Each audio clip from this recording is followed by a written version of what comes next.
Okay, so just a few things to get out of the way here before we truly begin. We're going to pop over to the modeling layout here, and I will hit the N key to open up our little side panel. I'm going to scroll down and turn on screencast keys, because even though it says it was on, it does not seem to translate over between the layouts. That is very frustrating. Other than that, let's see. Yep, right here in our scene properties tab. I'm going to expand units, and I'm going to change the length from meters to centimeters. That's purely preference. I suggest for following along with this that you do it. Myself personally, I prefer to do that when I'm working with an object that is less than a single meter in any dimension. I prefer to just not have to do any like 0.01s or whatever. I mean, I will do them anyways, but just to get a rounded centimeter number, I don't like having to do like, 0.08 for 8 centimeters. I just don't like numbers, so that's my jam. I'm also going to pop over to the rendered properties and change from Eevee to cycles, and I'm going to switch the device from my CPU to my GPU. If you've got a rock solid CPU, then by all means, have at it. I'm also actually just going to quickly change this to 128, and I'll go ahead and turn on denoise. The whole render properties bit here is getting a bit ahead of myself. We're definitely not going to be doing any of that for a good while. But then I'm just going to collapse that, and we can get started here. So I'm going to hit Shift A, go to Mesh, and bring in a cylinder. Then here in the Add Cylinder menu, under Vertices, I'm going to drop this to 24. Feel free to play around with that number if you want. Really, all we're just looking for is an even amount all the way around of as far as our little trim pieces that we're trying to get. And so as a sanity check, what I'll do just to make sure, I'm pretty sure that with this number I should be able to grab 6 all the way around if I leave 3 in between. So that's 2, 3, 4, 5, and 6. Beautiful, perfect. There's our little sanity check out of the way. I'm going to tab back over to object mode, and up here in the viewport shading, I'm going to turn on an option because it's worse from certain angles like this here. These edges just don't read very well. They're kind of lost, right? And before we get to the point of subdividing and smoothing, it's nice to have this option here. If you open up the drop down in your viewport shading, scroll down and turn on cavity, it adds a nice little highlight to those edges, which just helps the shape read better when we haven't gotten to the point of shading. Because if I shade smooth, it's all lost. We don't get that cavity, right? So before we get to that point though, so you don't have to do as much like orbiting around and stuff, from a single perspective point, you kind of get a better read on the shape. So now with it selected, I'm going to hit N to open up our side panel again, scroll up here to Item, and I'm going to change these dimensions. So we're going to try to build this to relatively real-world scale. And if I'm not mistaken, it's about, I don't know, give or take about, it changes, it fluctuates, obviously, between the type of lantern, the shape, and this and that. But for a rounded one, I'd say about like 15 or so centimeter diameter, I think is about what it would be. So we're going to go with 16 by 16 for the diameter, and then for the height, because we're going to do some extruding, which is going to kind of take up some of that height, we're not going to shoot for, because the final height would be, I don't know, somewhere between like, let's say like 26 to 32, or maybe like 30, 34, 36, somewhere in there, would be like what the final height of it would be. So let's just go 32 as an example. Final height would be something more or less like that. I'm thinking a little bit shorter than that. So I'm going to go with 18 to start. Basically, it looks like what we had in the beginning. That's because it pretty much is minus 2 centimeter difference. So if we wanted, we could even bump that up to 20, but I'm going to leave it at 18. So because of that, if we had done 16, 16, 16, we would not be getting this error that you can see down here if I'm not pointing at it. This active object has non-uniform scale. If we had done this all to 16, then it would, of course, be uniform. But because it's not, it's not. So this is perfect because this is something that you should get into the habit of. Let this become a habitual, just second nature for you. Whenever you, specifically whenever you do like scaling or rotating in object mode, it's going to affect it's going to affect these things. And specifically, the main culprit is going to be scale. Is going to be having non-uniform scale, or just non-applied scale in general. It's going to affect the way that our modifiers, our bevels, and Boolean operations, stuff like that, it's going to affect how those behave. They're going to behave in an ugly fashion. So you can just hit Control A and you can apply scale, or even just apply rotation and scale, doesn't matter. I definitely advise against doing apply all transforms, at least while we're working.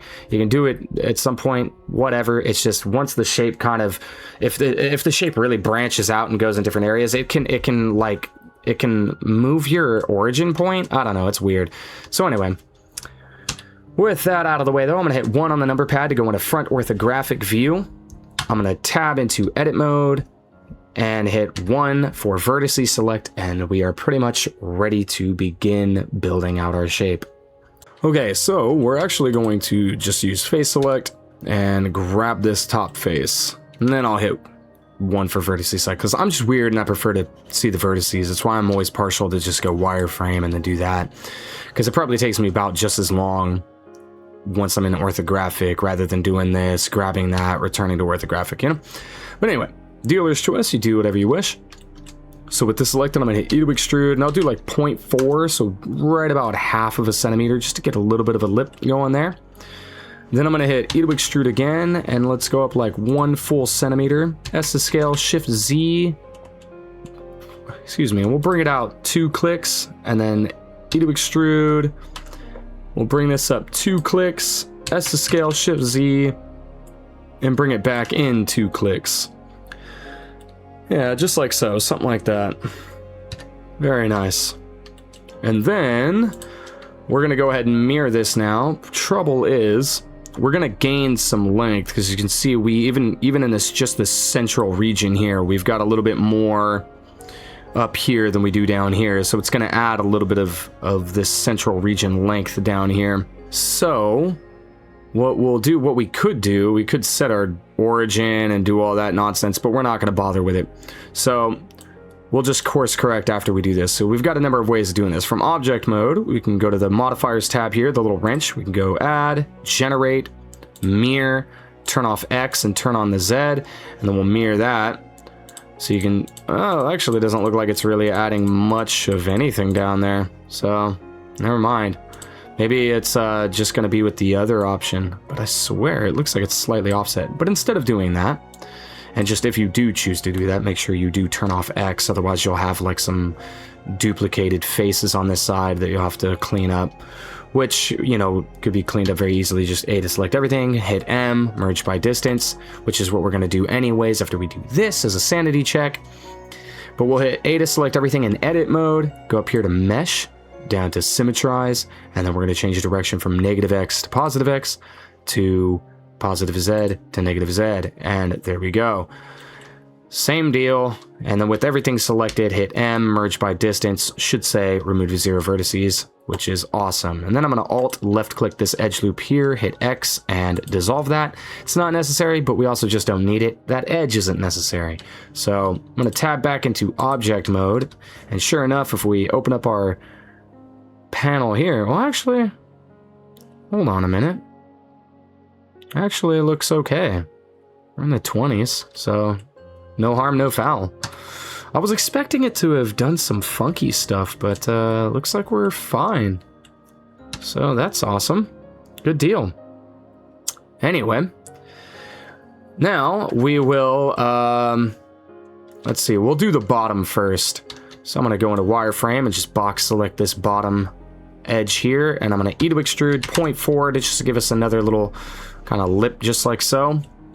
And then E to extrude again, let's do 0.4, and then I hit 3 for face select, Alt, left click one of these vertical edges here to grab this loop of faces all the way around. And then let me just kind of orbit up this way a little bit, hit Alt E for our extrude menu, and I'm going to do extrude faces along normals. And I'm going to bring this out 0.4. So that way we've got like an equal distance of depth to height here. And then let me orbit down here with edge select, Alt left click this edge, X, and dissolve that edge just for sanity reasons. so we don't need to deal with it. Then E to extrude 0.4, and then we're gonna scale this one in a little bit. S to scale, Shift Z, I'm gonna hold Shift, and then just kind of drag it in, because when it's such a small bit, we don't really need to go very far. So yeah, it looks like we'll do 0.96. We'll just dial that in. E to extrude 0.4 again, and E to extrude 0.4 one more time. And you don't need to do that. You could also do like E to extrude and just go 0.8 and then Control R to add a loop cut. You could do that if you wanted. And then S to scale, Shift Z 0.96, just so we get like this nice little swoop, little swoopy kind of shape going, I suppose. And now this part, let's see, we'll go, let's see here. Let's go E to extrude, and we'll come down maybe 2. S to scale, Shift Z, and bring it out. You know what? I'm actually thinking maybe even 0.1 would probably be better. Let's go 1.4. I'm going to GZ. I'm going to bring that up 1 centimeter. So that way we had only brought it down 1 centimeter. I'm thinking that'd be better. Yeah. To see it in proper action, I'll Control Z to just go back. And then I'll E to extrude. Bring it down like 1 centimeter. S to scale, Shift Z. And I'm going to bring this out like 1.4. And then E to extrude, and let's do 0.6 maybe, something like that. S to scale, Shift Z, hold Control, and bring that in. Just 1 click like that, something like that. We can always adjust it later as needed, because maybe we could bring the whole thing out a little bit further, or bring it down some. But I think for now, that shall be just fine right there. So that'll do it for the bottom. We'll always adjust the shape as needed, as I just said already. I don't want to repeat myself, but yeah. And now we'll, now we'll work on the top, and the top will be a little bit annoying. It's gonna have a lot more little micro extrusions and scales and whatnot, but it just, you know, I'll try to go slow with it. All right, so I'm gonna go wireframe, box select this top. And we'll do the same thing. We'll go E to extrude, and we'll go 0.4. Something like that, I think will be good. And then we'll E to extrude, and actually, let's back that up. Let's not extrude yet. Let's inset. That'll be the better option. So with this top face selected, could have done it already, it didn't matter. Well, I'll hit I. And I'm going to bring this in, let's go 0.2, just like so. And then E to extrude, 0.2. E to extrude again, 0.2. Again, you could do 0.4 and then add a loop cut, whatever is your poison. And then I'm going to Alt left click and face select to grab this loop of faces all the way around. Alt E, extrude along normals. And I'm going to bring this out, and you guessed it, 0.2. Try to keep things kind of, you know, more or less, you know, you got an option for this somewhere in here. It's I think right here. You can come down here to like edge length. It's just annoying to kind of view, but you can kind of get a good grip on things here.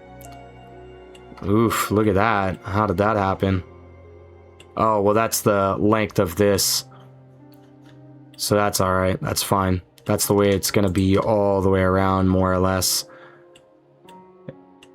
Except it's not for this, though. So that's what it is. So these are all evenly 2, but these aren't because of the inset. So as you inset, these edges kind of slope inward towards each other. So that's what's causing that. I knew that, and I just wasn't thinking properly. But anyway, I'm going to turn that off. So good deal there. Now what I'm thinking is from here, we'll go ahead and Alt left click this edge and dissolve it.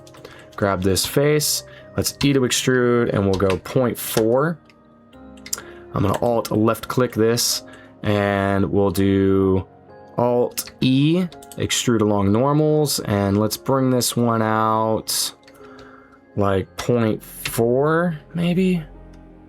0.4 might be a bit much. Maybe it's good. Maybe we can just do 0.2. Nah, let's leave it at 0.4.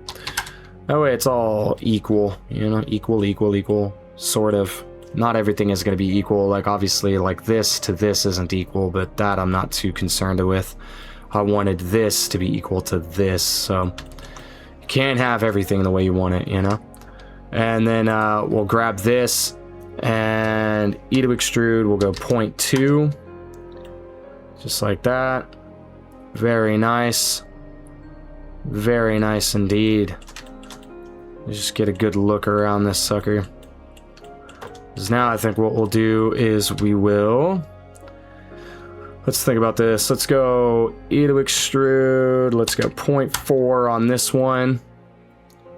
And from here, this one, we actually will Alt left click this. We'll Alt E, extrude along normals. And this one we will bring out like 0.2.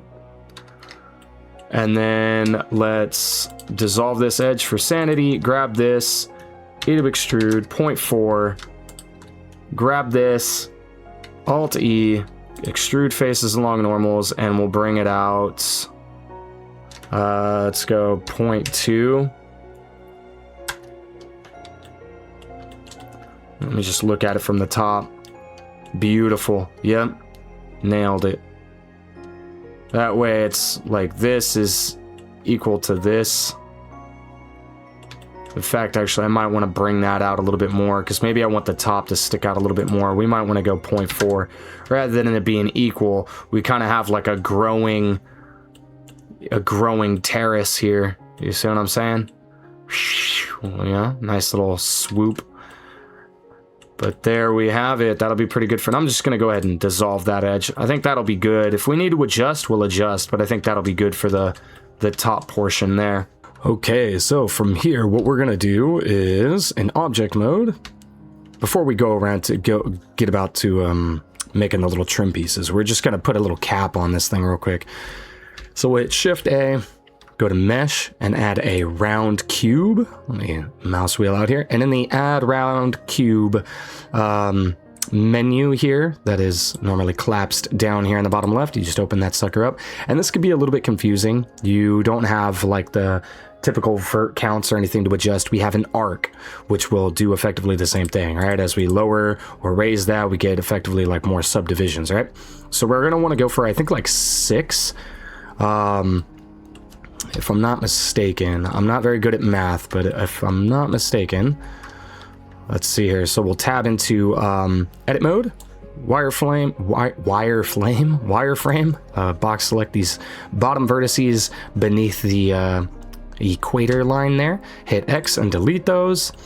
And then I'm going to go back into object mode. Well, I suppose, I don't know. Never mind. It doesn't matter. And then I'm just going to hit S to scale, holding control, and I'm going to bring it down. And then let's kind of realign it to the top here. And then once again, S to scale, holding control, and I'm just going to snap, I think like right about here. And then beyond that, oh, excuse me.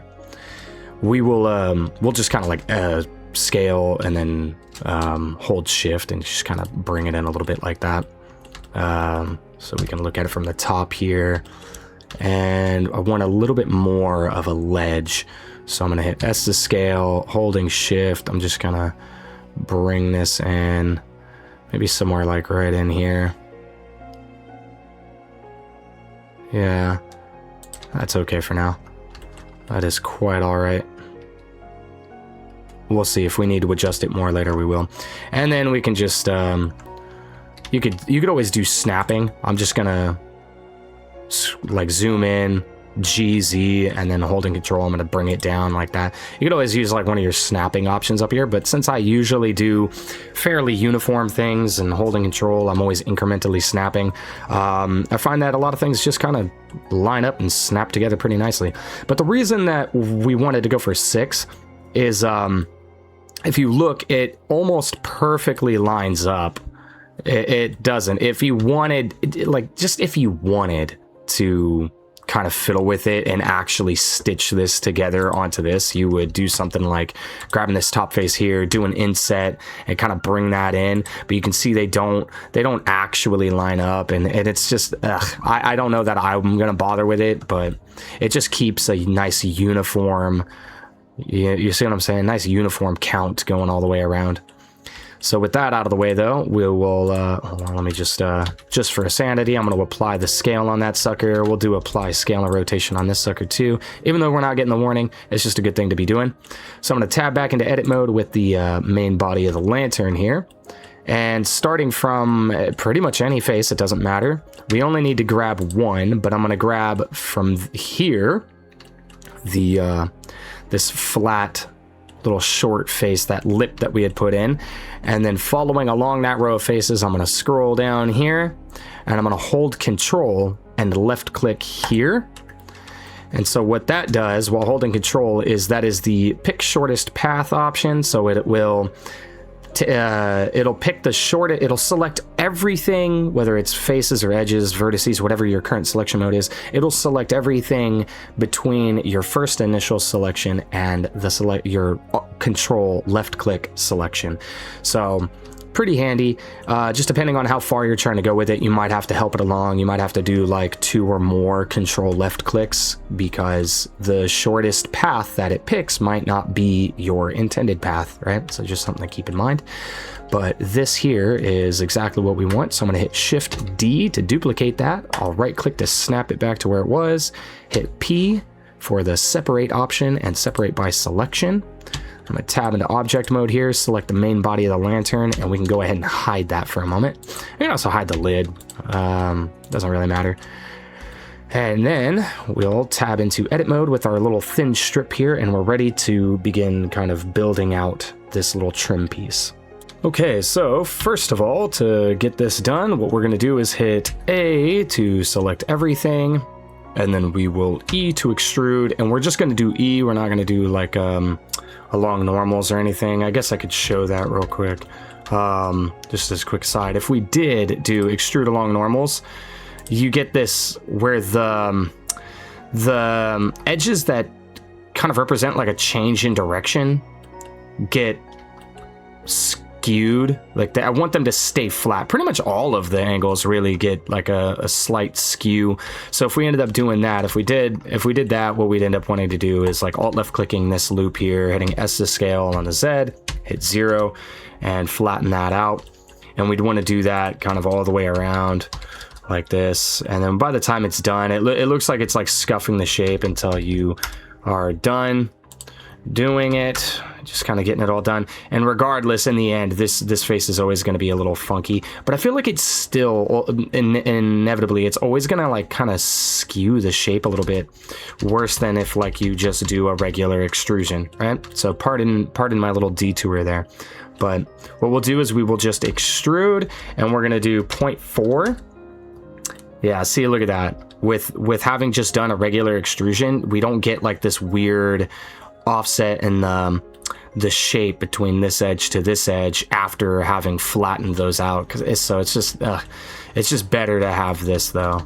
I will explain a bit about why later. And not that it would make a huge difference, but it does, just in the read of the shape, basically, as a quick summary as to why that's an issue. So anyway, though, what we're going to do, I'm going to mouse around to the front so you can see this a little bit better. I'm not going to go into too much detail about loop cutting. I'm going to assume that you know how loop cuts work, but we're going to hit Control R, and we want some verticals going here. You can mouse wheel to add additional cuts, and we're going to go for 2 cuts. I'm going to left click and then right click to just snap it right into the center there. You can always open up this loop cut and slide menu here if you feel like, because sometimes what I'll do is I left click and I accidentally double left click with like a slight offset. You can always open this up if you're afraid you might have double left clicked. You can just set this factor back to 0 and it will return that back to the center. So with that done though, we're gonna, whoops, I'm always doing that. We're gonna go back into object mode real quick and unhide everything so that we can get a good look here, because we're gonna want to extrude this top and then the bottom as well. So just this middle face here at the top. And what we'll do is, let's see, since we know we did these by like exact amounts, right? So we have 2, 2, 4, 2. So what is that? That's 8. That's 1, 1.4. All right. So if we E to extrude and we do 1.4, bam, look at that. There we go. Beautiful. I love that. Good deal. So that's what we want for that one. And then for the bottom, this is going to be a little bit more annoying. Ugh.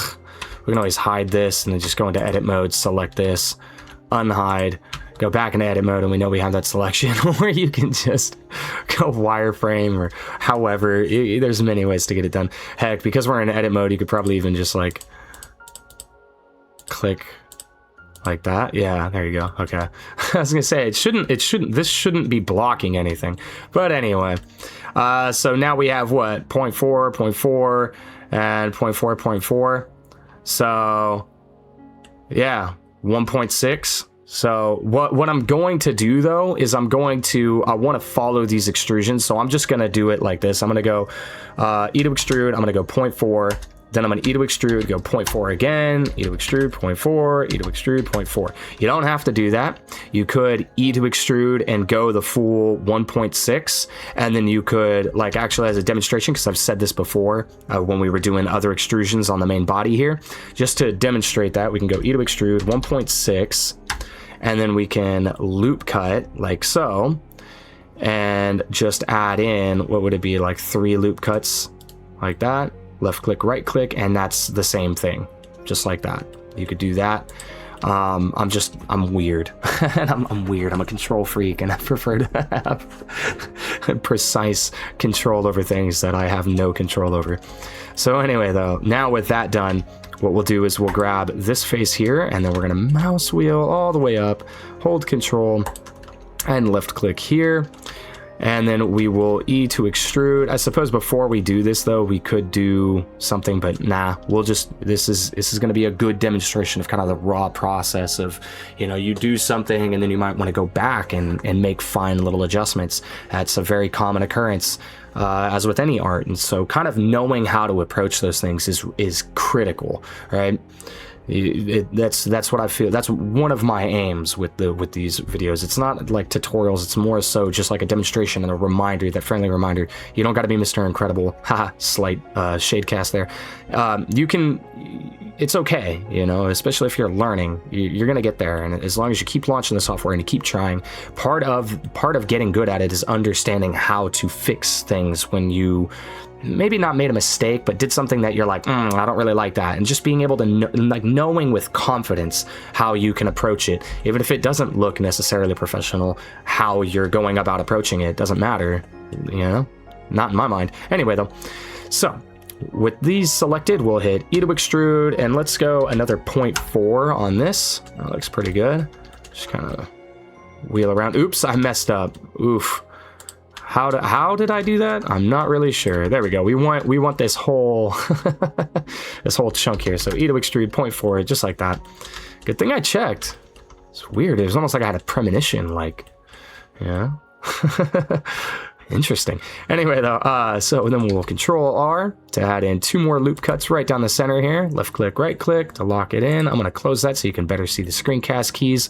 And then once again, we're going to grab some faces here, but we're going to grab this face, so where it kind of stops, right, before we made the additional extrusions going down, and then we're gonna scroll all the way up and grab the adjacent kind of face here, right, the other end, whatever the proper terminology for that is, but yeah, right here, where it stops at before we made the additional extrusion going up, we'll hit E to extrude and go 0.2.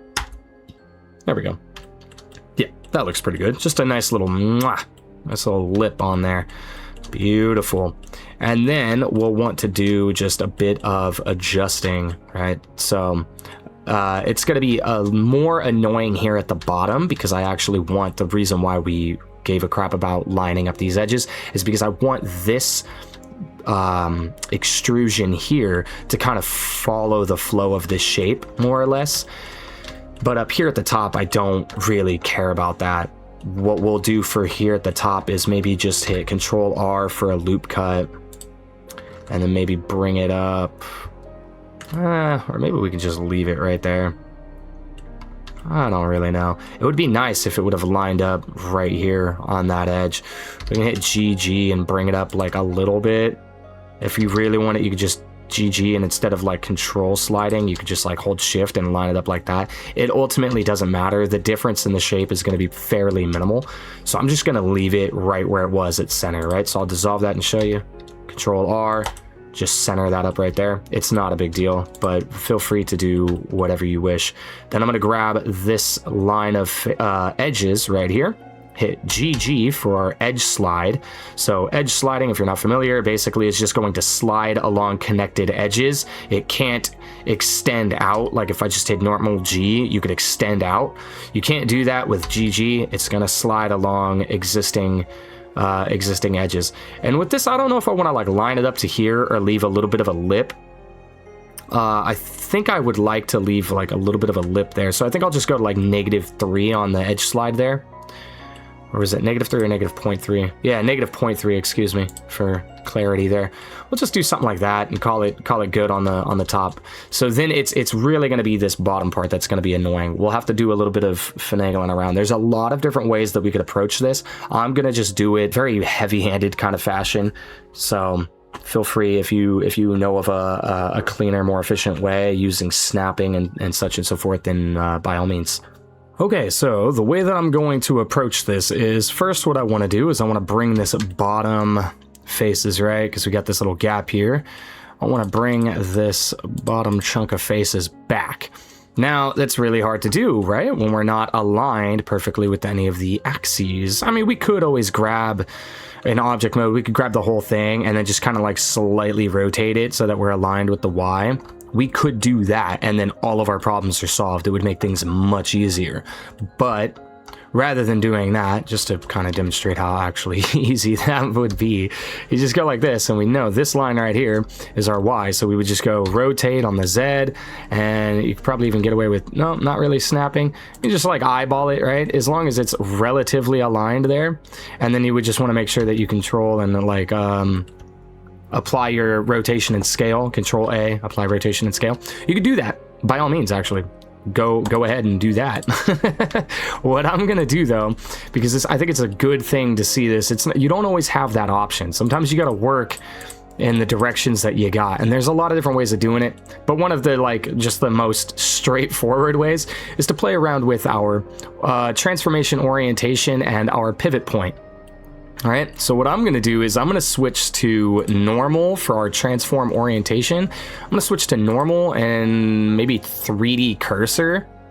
It's kind of weird how this will work out, but then you just kind of, just when you switch, just hit G and then kind of try different axes. It's kind of hard. You got to rotate around to see which one's doing which. Looks like Z is doing Z. X looks like it's probably going to get us what we want.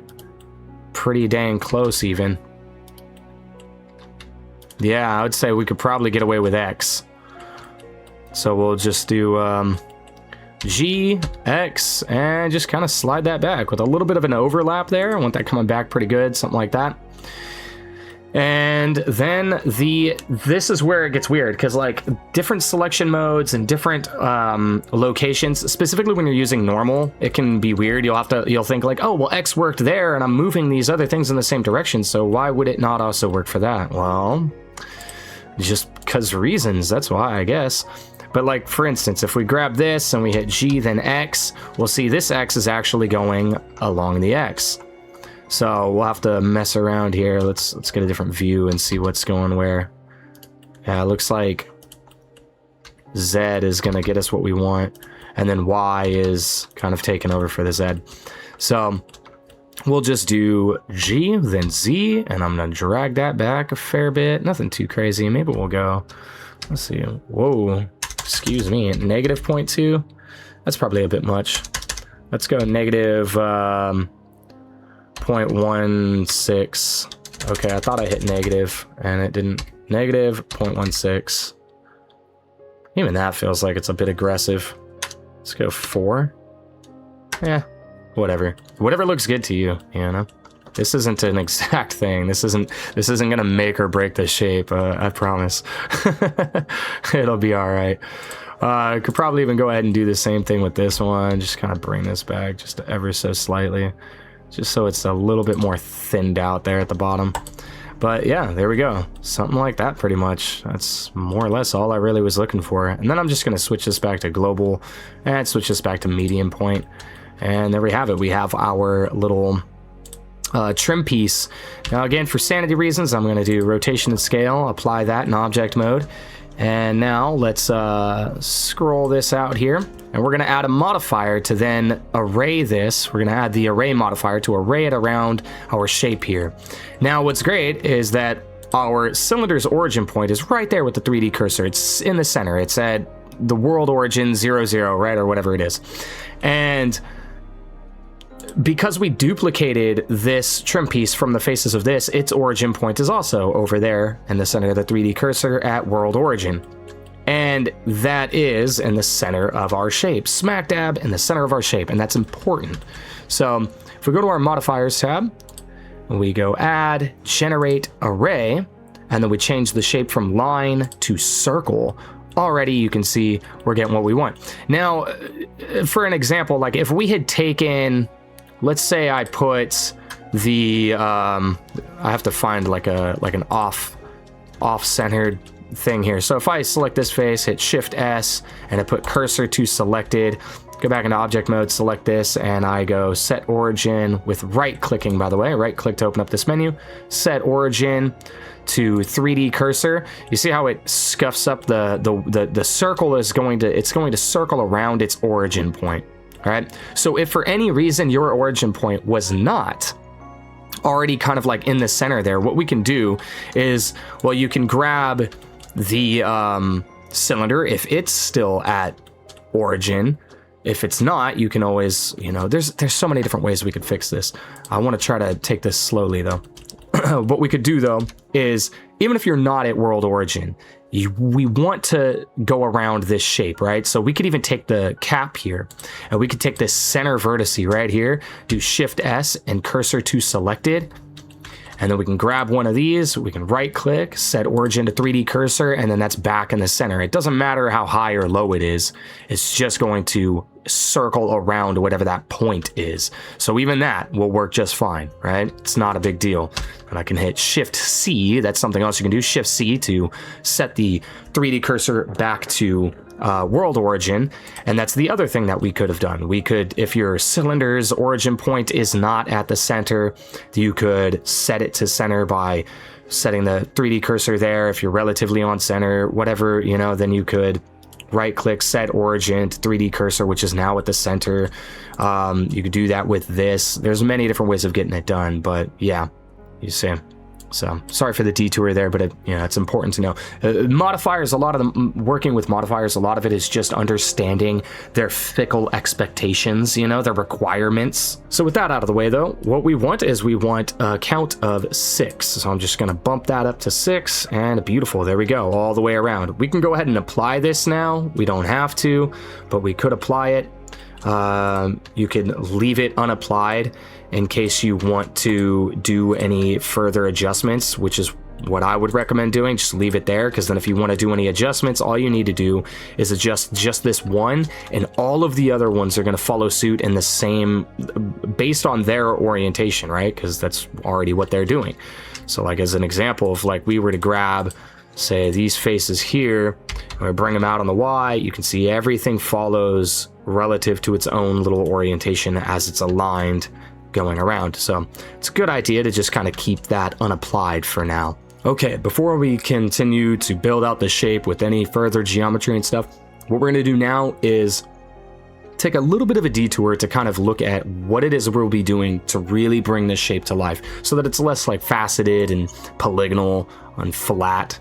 So I'm going to hide the top and hide our trim pieces and just keep our main body here of the lantern. So I'm going to take as many takes as necessary to really be able to articulate this, to condense it down in a digestible fashion, because I'm not really good at explaining these things. I geek out on them and I start prattling on. So here we go though. Take one. What we're going to be doing is we're going to be using a subdivision modifier. And we could go into modifiers and add it manually, but what's cool about the subdivision modifier is with this selected, we can hold control and we can hit a number like 1, 2, 3, 4, 5, whatever. I'm going to do control 2.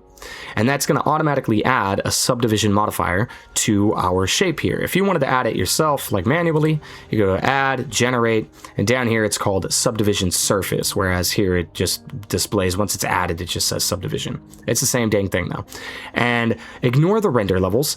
The viewport levels, that is what is determined by the number that we press while holding control, right? So for an example, I can get rid of that and hold control and press 4, and we get 4 levels on the viewport, all right? So we can zoom in, you can see how much it's subdividing there. 4 is a bit much right now. I'm gonna keep it low at 2. We don't need 4 yet. We might crank it up to that later, but 2 is fine for now. So you can see though that what it does is that it's kind of smoothed out our shape too. Like we've lost a lot of the shape that we intentionally built, right? This up here, this nice little curvature here, that's nice. That's kind of what I was aiming for. That's why I built it in that fashion. Here at the top, we're kind of losing out on what I wanted. It's kind of thinned out this, right? Like if we go into edit, you can see we've got this wireframe display showing what the true geometry looks like. And then it's kind of thinned this thing out to like a plate, like a little saucer. And that's not really what we want at all. So I'm going to, well, you can follow along with this part right here. We can turn this off as well, by the way. You can click this and it'll turn off the display of the modifier while you're in edit mode. Because when you have that on in edit mode, any kind of like edits that you make with the subdivision thing going, especially at higher subdivision levels on a really complex object, it'll be really slow. So it's nice to just turn that off in edit mode, and then you can always turn it on and off to kind of see what the changes look like. I myself personally hate having the wireframe in my face, so I'll just leave it off and then I tab over into object mode to see it. It's not that big of a deal, especially if like if you're like me, and oftentimes we'll collapse this for more real estate here. It's just as quick to do this as it is to, probably quicker than it is to drag this out and turn that off or on and off. There's probably even a hotkey to do it, you know, but I'm not familiar with it. So anyway though, what we're gonna do is in edit mode with this edge loop selected here, I'm going to bevel this.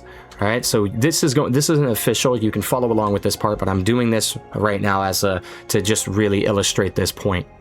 So I'm going to hit Control B to bevel, and we're already getting some smoothing, right? So I don't need it to be smoothed as the way it is, right? So like you can see, I add more cuts and it's giving us this nice curvature.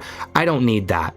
I also don't want it to be like totally flat like that, which is what happens when you have only one segment. So we're gonna mouse wheel up for at least 2 segments. And then right now you can see we're adjusting the offset amount, but we also have profile shape. So if you hit P, that'll allow us to adjust the profile shape. So I'm going to pull this out. It just goes from 0 to 1. So I'm going to pull this all the way out to a whole 1. And then I'll hit A to go back to adjusting the offset.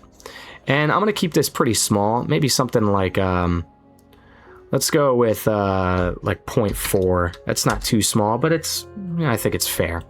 So now if we go back over into object mode and kind of compare that to the bottom, you can see what we're getting there. We're kind of getting a little bit more of something true to the original shape, right? And that's what we're looking to do here. Now it can be a little, you know, confusing, like, well, what the heck, you know, why is it doing this? And so now that we have this bevel here, what we'll look at is if I go into wireframe and then I just change then object to edit mode, you'll see what happens here. So this edge, I mean, I could also, I guess, demonstrate by just turning this off and on, but then you just get doubled up and it's just not as good. So what I'm gonna do is I'm gonna tab over to object mode, and this edge here and this edge here are the ones we added from the bevel, right? So this edge here and this edge here are the ones we added from the bevel, and you see that they're getting pulled back, right? Considerably so. Like this one's going from here to like right up to right around here, right? So that's kind of what's happening. And I guess even a more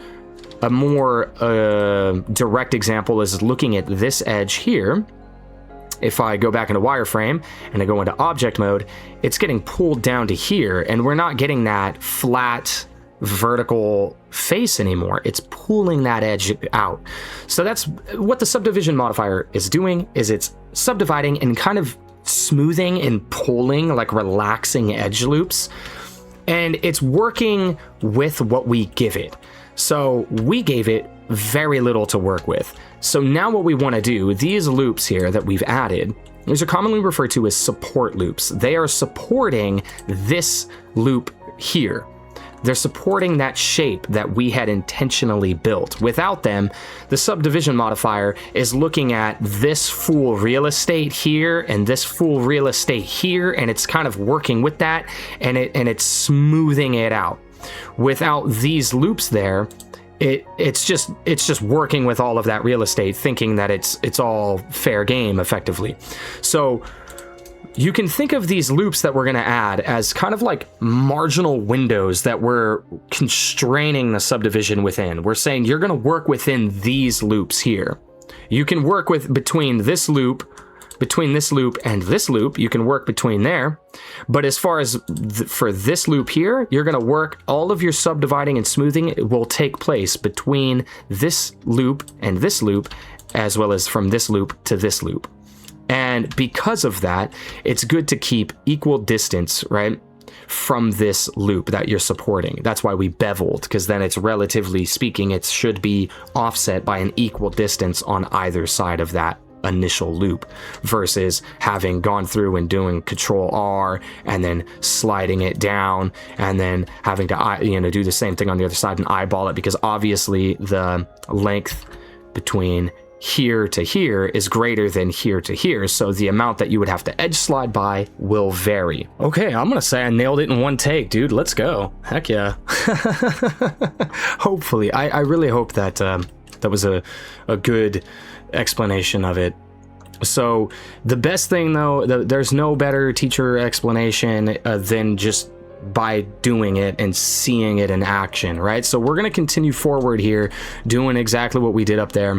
What we can also do here in object mode now is right click and we'll just shade smooth, and you can see we're getting something much nicer. So we're going to really bring this shape together. We're going to do the same thing we had done with this bit up here to this one here. So we'll grab this edge here and, well, I'll do that one separate. So I'm going to grab this one and Control B for a bevel, and I'm going to dial it into the same we had done the other one, which was 0.4. And you can always just, keep tabbing back and forth to take a look. Looking pretty good. And then we'll come down to this bottom one here and do the same thing. Maybe this one might, oh no, it looks like 0.4 would be just fine for this one as well. We'll do a 0.4 for this one as well here. You can see what we're getting there, a nice little sharper thing. And that's something that I did not point out, that I don't think I had mentioned, was that the closer that these edges are to the loop that to the edge that they're supporting, the sharper that the shape will be. So I will go ahead and turn this back on and demonstrate that real quick. So if we grab this, let me get a little closer. You can see what I'm talking about. If I edge slide this and I bring it down, and then I bring this one up, you see we get something, it gets a lot sharper in there, and you get a much sharper edge. So you don't want to go too sharp, but you don't want to go too soft either. And looking at it right now, it's probably too soft, maybe. And like one thing you could always do is just like Control R, and then you could grab these two outer ones and just dissolve those, and then you don't have to worry about doing no edge sliding. Then you got something like that. I'm going to back that up because we're not going to get that far ahead of ourselves right now. We're just going to set some, very basic little loops so that we get at least something that's close to the shape. We're not going to worry ourselves too much about the shading of soft versus sharp on these edges just yet. We'll get into that after we kind of fix up the loss in shape that we're experiencing right now. And as for the top, what we're getting with the top, how it was turning into a saucer, all we need to do is face select this top bit here and hit I to inset, and we'll bring this in. Again, let's do like 0.4. That's probably pretty pretty large, but you can see already we're not getting that saucer action anymore, right? We're getting something, if I turn that on, we're getting something that kind of respects that, as the subdivision modifier should. It will respect the bounds that we give it. It will work within those bounds, and that's really nice. So we're just kind of, you know, it's our partner, our little buddy. We're working together to make this happen, right? So I'm going to turn that back off, and looking at it here, you know, feel free to mess around with some of these. I'm not going to do too many of them right now, but like, for example, this one right here, we could bevel this a little bit. For this one, I think we'll go for something smaller, maybe like 0.2, something like that seems fair. We'll take a look at it. Adds a nice little sharp crease in there. We could do the same thing right in here. All right, we could do something with this, but I'm thinking for this one, yeah, maybe we will. But honestly, for this one, what we could probably even do is just to do that, but no, because then we would need something on the other side. So what we're gonna do is bevel this one again, just do like 0.2, something like that. But to kind of demonstrate that, like, you can do whatever you want, right? Like, I'm not satisfied with this shape. I think for down here, what I want is definitely something that holds a little bit more true to the actual shape that we're looking for. So I'll grab these three and we'll bevel these. Let's see, 0.2 is going to be a bit much. So we'll go like 0.1 might be a bit tight, but also at the same time, probably not. So see, something like that, a little bit more true to the actual shape that we were looking for, right? So feel free to kind of experiment with this, add loops where you feel would be necessary, where you feel it would really bring it together. I'm not going to mess around with it too much at present. The only other thing I'm going to do is that if you notice, this kind of looks, we can see like it's attempting to have a separation going on in here, but right now it just looks, like a solid piece, and we don't want that. We want a little bit more. We want the eye to register that this central region should be separated from these, right? Give it like an actual seam. So what I'm going to do is also, again, just grab this one here, Shift Alt and left click this one here, and then we'll hit Control B to bevel, and we'll go with a 0.1, something pretty tight on that. And there you go. You can see now we actually have like more of what the eye registers as a bit of more of a physical kind of seam there. It almost already looks as if like this inner central region is kind of like inset into this piece up here. Looks much better, and just like that, with just adding a few loop cuts with the addition of the subdivision modifier, we're already looking much better, right? The shape looks so much more beautiful. We have all of these edges that are catching light, right? This is effectively the same thing that you would get if you were to manually go and bevel with like more cuts and add some roundness in there. We get all of that already, right? We get some nice, you know, we could add some edges in here. We probably will at some point, just to make a little bit more sharpness. I like the curvature, like I was saying. I don't really mind that. I do like that. We could always just like add, you know, maybe something like that and see what that does.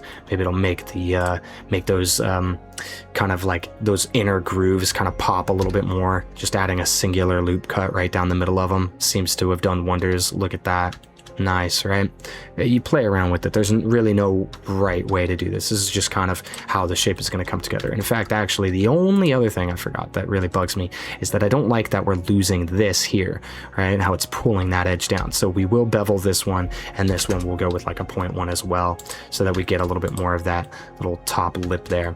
And it's not necessary. You could leave it as it were, maybe make it a little softer, but I'm thinking that looks pretty stinking good. Now, so what I wanted to point out though, the other, like the really powerful thing about this, especially, like, it's great if even if you're not trying to make a game asset, even if you just want to do a still render, this saves you a lot of manual work. You get so much. That's why you get like these render levels. You can crank that up, and you know, you get something that looks phenomenal, looks beautiful, without having to do all this extra manual work. A common general rule with the subdivision approach is that less is more, right? Give it less to start, and then add the modifier, see how it's kind of adjusting your shape, and then add your supporting loops to kind of, you know, influence it to work the way you want it to. right? So we can, if you are trying to make like a game asset though, we could, what's cool is you can duplicate this entire shape. You could like bring it over, let's say we'll just go over here. And then we can remove this modifier entirely from this shape. It'd probably be a good idea to duplicate it before even doing this, because then what you would also likely want to do, just for, I don't know, if you really wanted to save on poly count, it shouldn't be that big of a deal with this shape. But then we would go and just kind of Alt left click, Shift Alt left click to continue to add loops, and just grab all of these loops that we had manually added in there. You could even grab this top one here like that, and just grab all of these, right? Bink, bink, bink, bink, and try to be quick about this. Helps if I can remember which ones I added. Thankfully, you know, if you follow the shape of the edge, it's always the one that's at the peak, right? The apex of whatever. That's the original, that's the true one. Everything else beyond that is the support. So we could just grab all of these, X, and dissolve them, right? So we get back down to our original topology. Very basic, very simple. And then you would, I mean, for the hell of it, we could also shade that flat for now. But we probably wouldn't want to do that. But then we could add that back right on top of it, and then you could bake the detail of that, to bake all the details that you get with the subdivision from this one. You could even crank it up, right? Crank it up to 4. You can see obviously we're not seeing much of a difference there. But then you would bake all of that down to this one, and there you go. You know, it's super powerful to be able to do this. All right, one other thing that I want to address real quick before we continue on. I'm going to show it here with the with our low poly, because I guess on second thought we probably shouldn't have inset this or dissolved that edge. It's totally fine. You can do without it. I prefer, especially if I'm going to do so we'll just inset 0.4. If I'm going to do what I'm probably going to do for this and call it good, then I prefer to have the inset here.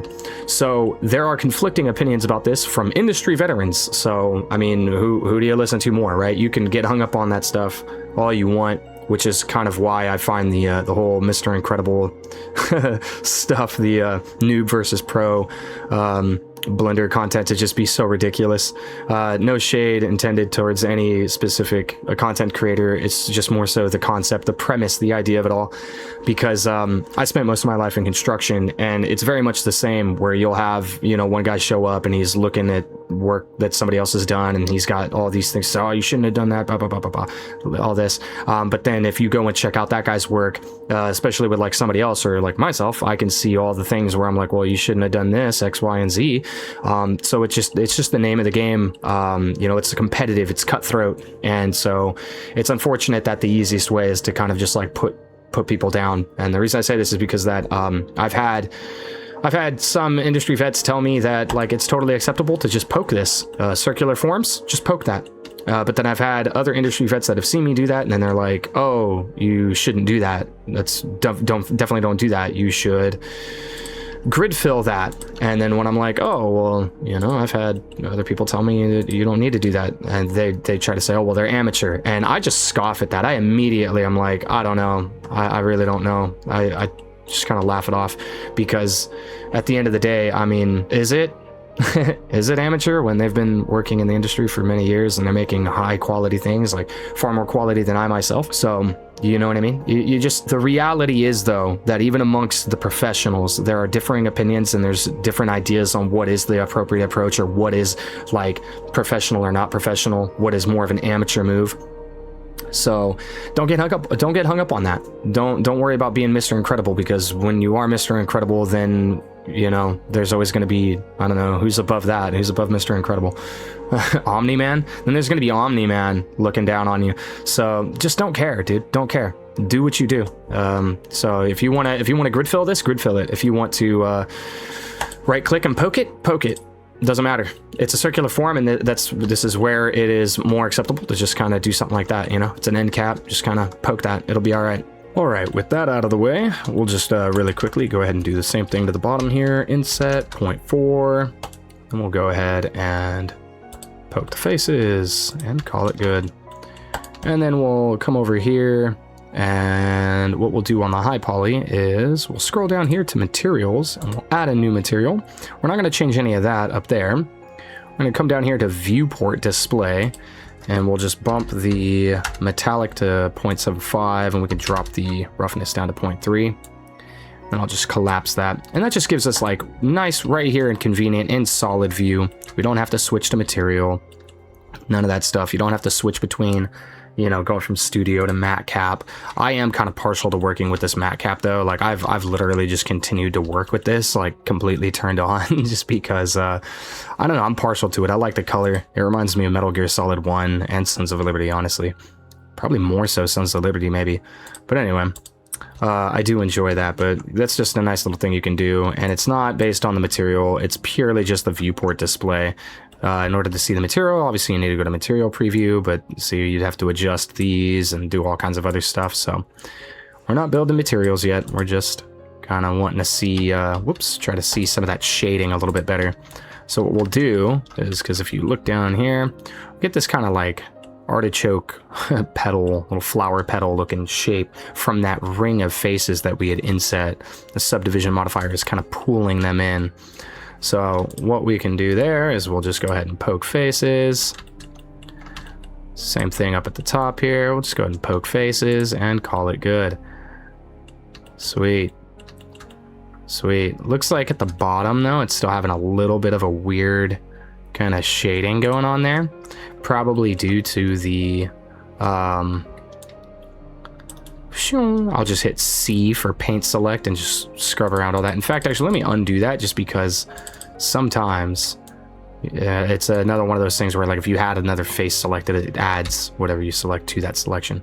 So then we'll just delete those faces, and then I'll fill that, and I'll probably just go ahead and inset one more time. We'll do another like 0.4. Oh, it looks like I had never done it. I guess I didn't inset. Oh, whoops.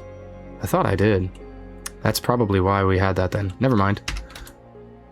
And then poke faces. Yeah, there we go. It's because I had never inset it. Good job. So anyway, though, now they kind of match up, at least with that, so it's all good. And we'll just go ahead and hide that low poly one out of the way. We'll start moving things into like their own, actually, hold on. Let's unhide everything, I suppose, and then we can hide that. And then we'll hide this. I'm gonna hide that. Let's go ahead and work on this now, right? Because now we want the same thing going on for this. So we'll do the same thing as we had already done. Let me just go ahead and save real quick. So we'll do Control 2, all right? Add a little subdivision modifier here, and we see what it's done to us. Not very nice. So let's also go into our modifiers and turn that off so we can better, oops, that was the wrong one. Let's turn this one off, because I forgot we still have our array modifier, which is good. We don't want to get rid of that. We'll leave that on. And for this one, I'll probably like, what I think for this kind of shape, what I'd rather do is just kind of like manually add in some loops like so. Not certain, but I think that's what I'd prefer to do here. Oops. We'll just hit Control R and mouse wheel up for 2 cuts there. Something like that. And we'll just kind of do that around the shape here, down the center of these. And then for this one here, we could just put a single loop right down the middle of that. For right in here, we could probably get away with doing 2 on the side like that. Same thing with right in here, add 2 on the side like so. And yeah, I think that looks pretty good. The only other thing that we'd want to do is now some horizontals to kind of help maintain the shape. So we'll do the same thing, going 2 like that. And then we could also always, of course, we could grab this ring of faces here. Wherever it makes sense, you can get away with a bevel, do a bevel. So I'll just grab these here.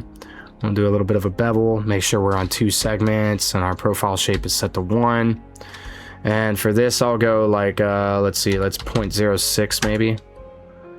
Let's see what that looks like. Maybe not too bad. Don't forget to also shade smooth. So we also need to add one here that we bring up closer to this. So we try to keep like similar distances though. Not according to this one here, but whatever we've already kind of have going on this shape, try to match that as best you can, right? Also, it looks like we didn't add any on here like that, so that definitely helps. And then that would be reason to, now that we see that, that would be good reason to kind of take this one, right, take it like this and kind of bring it down like that. Looks like 0.5, so we'll do the same thing going up, bring that up 0.5. But honestly, actually, what we could do here is just get rid of that one and just do this. Yep, and do like 0.05, something like that. Looks like it'll kind of work out nicely for that. Beautiful. So then we want the same thing for this one and this one, these like sharp edges here. Control B to bevel that. We'll bring this one out to like 0.1, something right there. Yeah, that's nice. And then we want as well for this one, we can do this one. Whoops. And this one here. Huh. I don't remember adding that one. Where did this one come from? Huh, whatever. We'll just go ahead and bevel and we'll do 0.1. Something like that should be alright. Doesn't need to be perfect. Just kind of keep tabbing over to object mode, taking a look, seeing what we got here. So obviously these ones are going to need to come in a bit. They're not looking too fresh. So we'll bring these in. Let's go like 0.5 and oops, 0.5. Let's do the same thing on these. Edge slide. Let's go 0.5, 0.5. Kind of get a look at that. Not bad. What we're missing here though is something down in here. Something like that looks about, yep, looks pretty good right there. And then we also need one right in here. Let's say like right about there looks good. Probably even go like right there. You see how we're getting this though? You see what we're going for here, where we've got like these nice kind of like equal squares all the way around like that. That's more or less like what we're trying to do. So if you're doing it manually rather than just like kind of beveling everything, because beveling isn't always going to work in your favor. Sometimes it's going to like scuff up like the corners a bit, right? Like, so if I took this and I went to bevel that, you see what it does with that? That's just ugh. So I prefer to, you know, you just get an eye for it and you start to get a good feel for like where you can and possibly should try to get away with just edge sliding, you know, loop cut and edge slide. So I think 0.2 on this one would look good. Close that up a bit. Make those nice and square like so. Not too shabby. We'll just get a good look at the overall shape here. I don't remember if we shaded smooth or not. Let's make sure we're shaded smooth though. But that's looking pretty stinking good. And it's nice that we still have the array, so we don't have to, you know, as I had mentioned before, we don't have to do this to everything. We're gonna add something down here at the bottom, maybe like 0.5 like that. This shape I'm not too happy with right there. Something about that edge flow just looks a little off to me. I must have scuffed something up and I just didn't recall. I'm thinking this one here we might want to adjust so we don't have quite the same as what we had up top. Like if I look up top here, right there, yeah, we had gone for something a little wider, so this one I might want to adjust a little bit. I'll just take these, dissolve those, alt left click here, whoops, and bevel that. And I think we went like what, 0.1? That seems a bit excessive though. Let's go 0.08. Like it's that much of a difference. I really don't know. It's not an exact science. Let's go 0.06. That way it at least matches that. I don't know what the heck I was thinking when I did the top one. That's why I try to identify spots that are like similar. Like I would take this one, all of the ones that go in, right? I take all of those at the same time, just like alt left click one and then shift alt left click all the others and then bevel them at the same time. That way, you know, you've got it nice and uniform up and down all the way along the shape. Let's just add one right in here and we'll go about like 0.7 right there. And then what we could also do right here at the top for this one, if we add a little bevel on this, let's go like 0.06. If we add a little bit of a bevel on that, It'll kind of add a nice little line right there. Give it a little bit of sharpness. Right? Looking pretty good though. That's pretty good. Yeah, because it's the same thing we had done down here. Very nice. And now it's not perfect, but that's like if you look up close on it, we're never gonna see it that close. But like, yeah, how we have that kind of going. But also if we slap our material on there, kind of get a look at it, I dare say she looks all right. So I mean, the only thing that I would think to do is just kind of add in some additional loops like that to tighten it up, but it's not really necessary to do that. But you see what it does for it, right?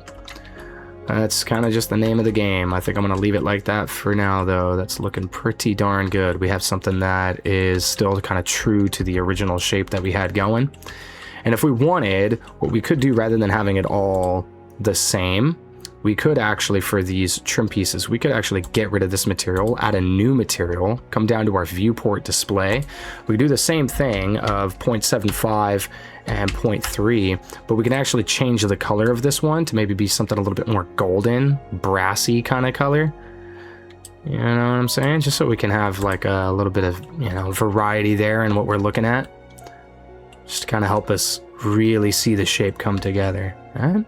So I apologize if I had done those like quickly, like a little, you know, kind of rapid fired my way through adding the support loops to the shape here. But it's, I mean, I'm hoping that after the lantern body, that more or less you kind of understand what it is that, you know, we're looking for. So really you just want, we want these edges, even the inside ones like that, to be catching light and standing out to us. Because the idea is that, like, you know, when you're looking at these shapes head on, like this one, for example, you look at this head on, and this is shaded flat. Okay, sure. But even if we shade it smooth, it just doesn't read very well. But once you put all these like support loops, you add the tightness, you get that curvature where you want the curvature. Looking at it even head on in orthographic view, you can see the shape, you can read the shape. Whereas if we didn't have that, like for example, if I go to modifiers here and we just turn this off entirely, you see, like, it, well, here it still reads fairly well, but again, that's probably because it's shaded smooth. If we shade it flat, see, there you go. So if you shade it flat, you don't see any of the shape, right? And it's shaded smooth, and it probably only is shading smooth as well as it is because of the fact that it has all of those support loops added, right? So, but yeah, there's that. All right, now if you are hearing this, you will have already heard the heads up, because future me will have injected it in somewhere in editing before we reach this point. But, or hopefully maybe you even caught it yourself before the heads up came through. But definitely would, you know, prefer to duplicate this, maybe, you know, before going through all the hassle of adding the support loops, only to have to then remove them. Right, so we'll just like remove that subdivision modifier, go into edit. I'm not going to do the whole thing here. You kind of get the gist of it, but I'm not happy with the fact that I continue to do this to myself.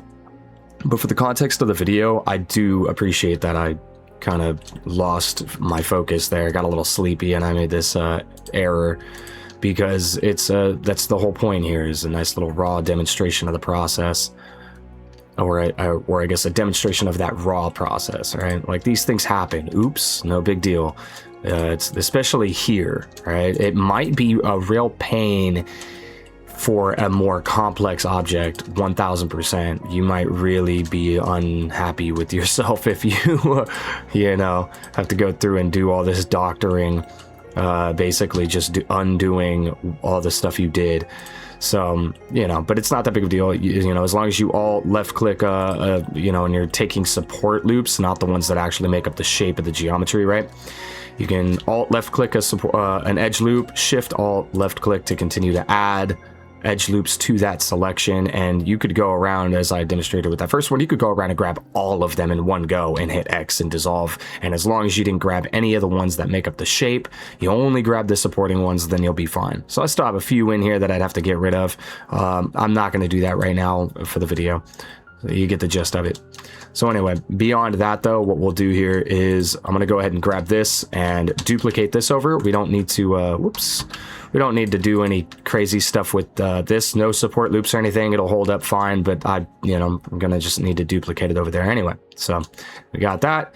Now I'm going to box select all of this here, hit M, new selection, and I'm going to name it lantern underscore LP for low poly, right? And then over here, I'll box select this one, hit M, new collection, and name this one lantern underscore high poly, or HP, excuse me, for high poly. And then now we have our separate collections. And what's neat is that up here in your outliner, we can just click this little eye here, and then if you hit Alt H, it doesn't matter, it'll never unhide that. So that's a pretty neat deal. Now what we can do over here is we can go ahead and subdivide this, obviously, because like if we just come through and shade it smooth right now, it doesn't look too bad. It's nice and round, but we do see some faceting in there. So we just hit Control 2 on that real quick, and then we'll add the first material that we have, the one that's viewport display, is this nice kind of charcoaly gray color. Beautiful. Nice. Now we shall continue onward. So admittedly, I probably jumped the gun on that a little bit. I apologize. What we're going to want to do real quick, something I completely didn't think about, is I want a little bit more like clearance right here. Once we have like the subdivision on there, we get a little bit more clearance, but just not quite enough for what I want. So I'm going to, in edit mode with face select, alt left click here to grab this ring of faces. I'm going to hit S to scale, shift Z, and I'm going to bring that in just a little bit. I don't want to bring it in too much. Let's go like 0.98. Maybe. Something like that. It's unfortunate because it kind of throws things off a little bit. But I think it'll be alright. Yeah, it'll be alright. Looks pretty good. Getting a little some foresight there, because I know what I want to do with these little bits here, and I'm gonna need just a little bit more clearance. It's not gonna matter. We're still gonna end up with some like overlapping going on, but you know, it is what it is. And with that being said, I think what I'll do here as well, because we've also lost a little bit of our little like ridge line here because of that. So what we're going to do is hit S to scale on this dome piece, shift Z, and I'm going to do the same thing, just kind of bring this in. Maybe we'll go same distance, like 0.98, just to kind of make up for that. Let's just take a look and see that it hasn't like scuffed the shape too bad. Oh no, it looks pretty good. So we're having a non-uniform scale, so we'll go ahead and apply scale. And now let's tab into edit mode with this dome piece here. With face select, I'm going to grab this loop of faces here, shift D to duplicate, right click to snap it back to where it was, P, separate by selection, tab into object mode, hide the dome, and then we'll tab back into edit mode with this. And with vertices select or edge select, it doesn't matter, one or the other, dealer's choice. Alt left click this top edge here, and we'll select this ring. S to scale, Z 0, just to flatten that out, make it nice and flush, right? Nice flush top there. Beautiful. Then we'll go ahead and add 2 loops like this. And when we have like a shape that actually is aligned, you can actually get away with just doing scale Z, just like so, once you've added it in. And we can do this sometimes though. Not in this instance though, because our shape, so right, it is aligned, but you see how we have like a little bit of a slope, so it's going to scuff the shape. I didn't consider that right now.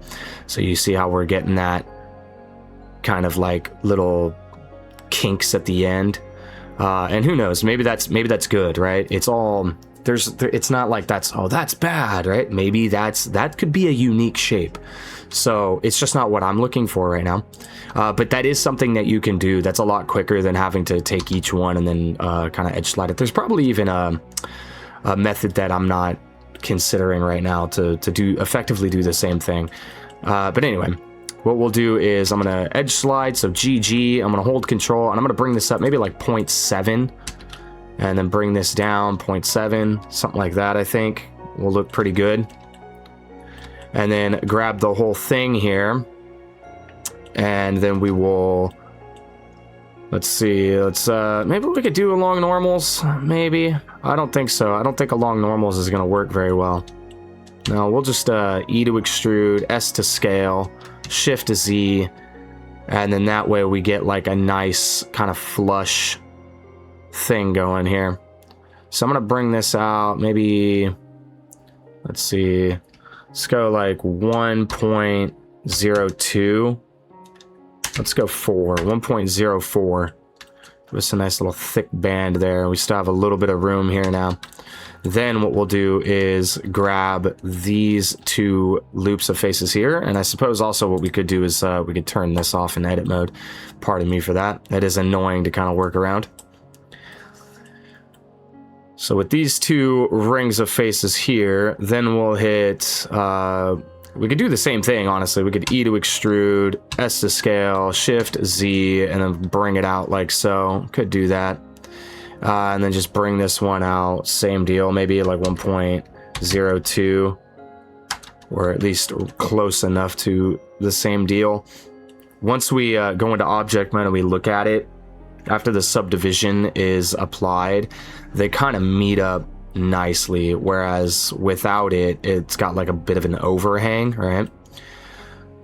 So that might end up being okay. We might end up deciding to bring it back in, which is okay. We can do that, right? After we've added some loop cuts in here to support the shape, because as you can see, I don't know, maybe that's fine, but in the very least, what I want is for sure, I want a little bevel on here.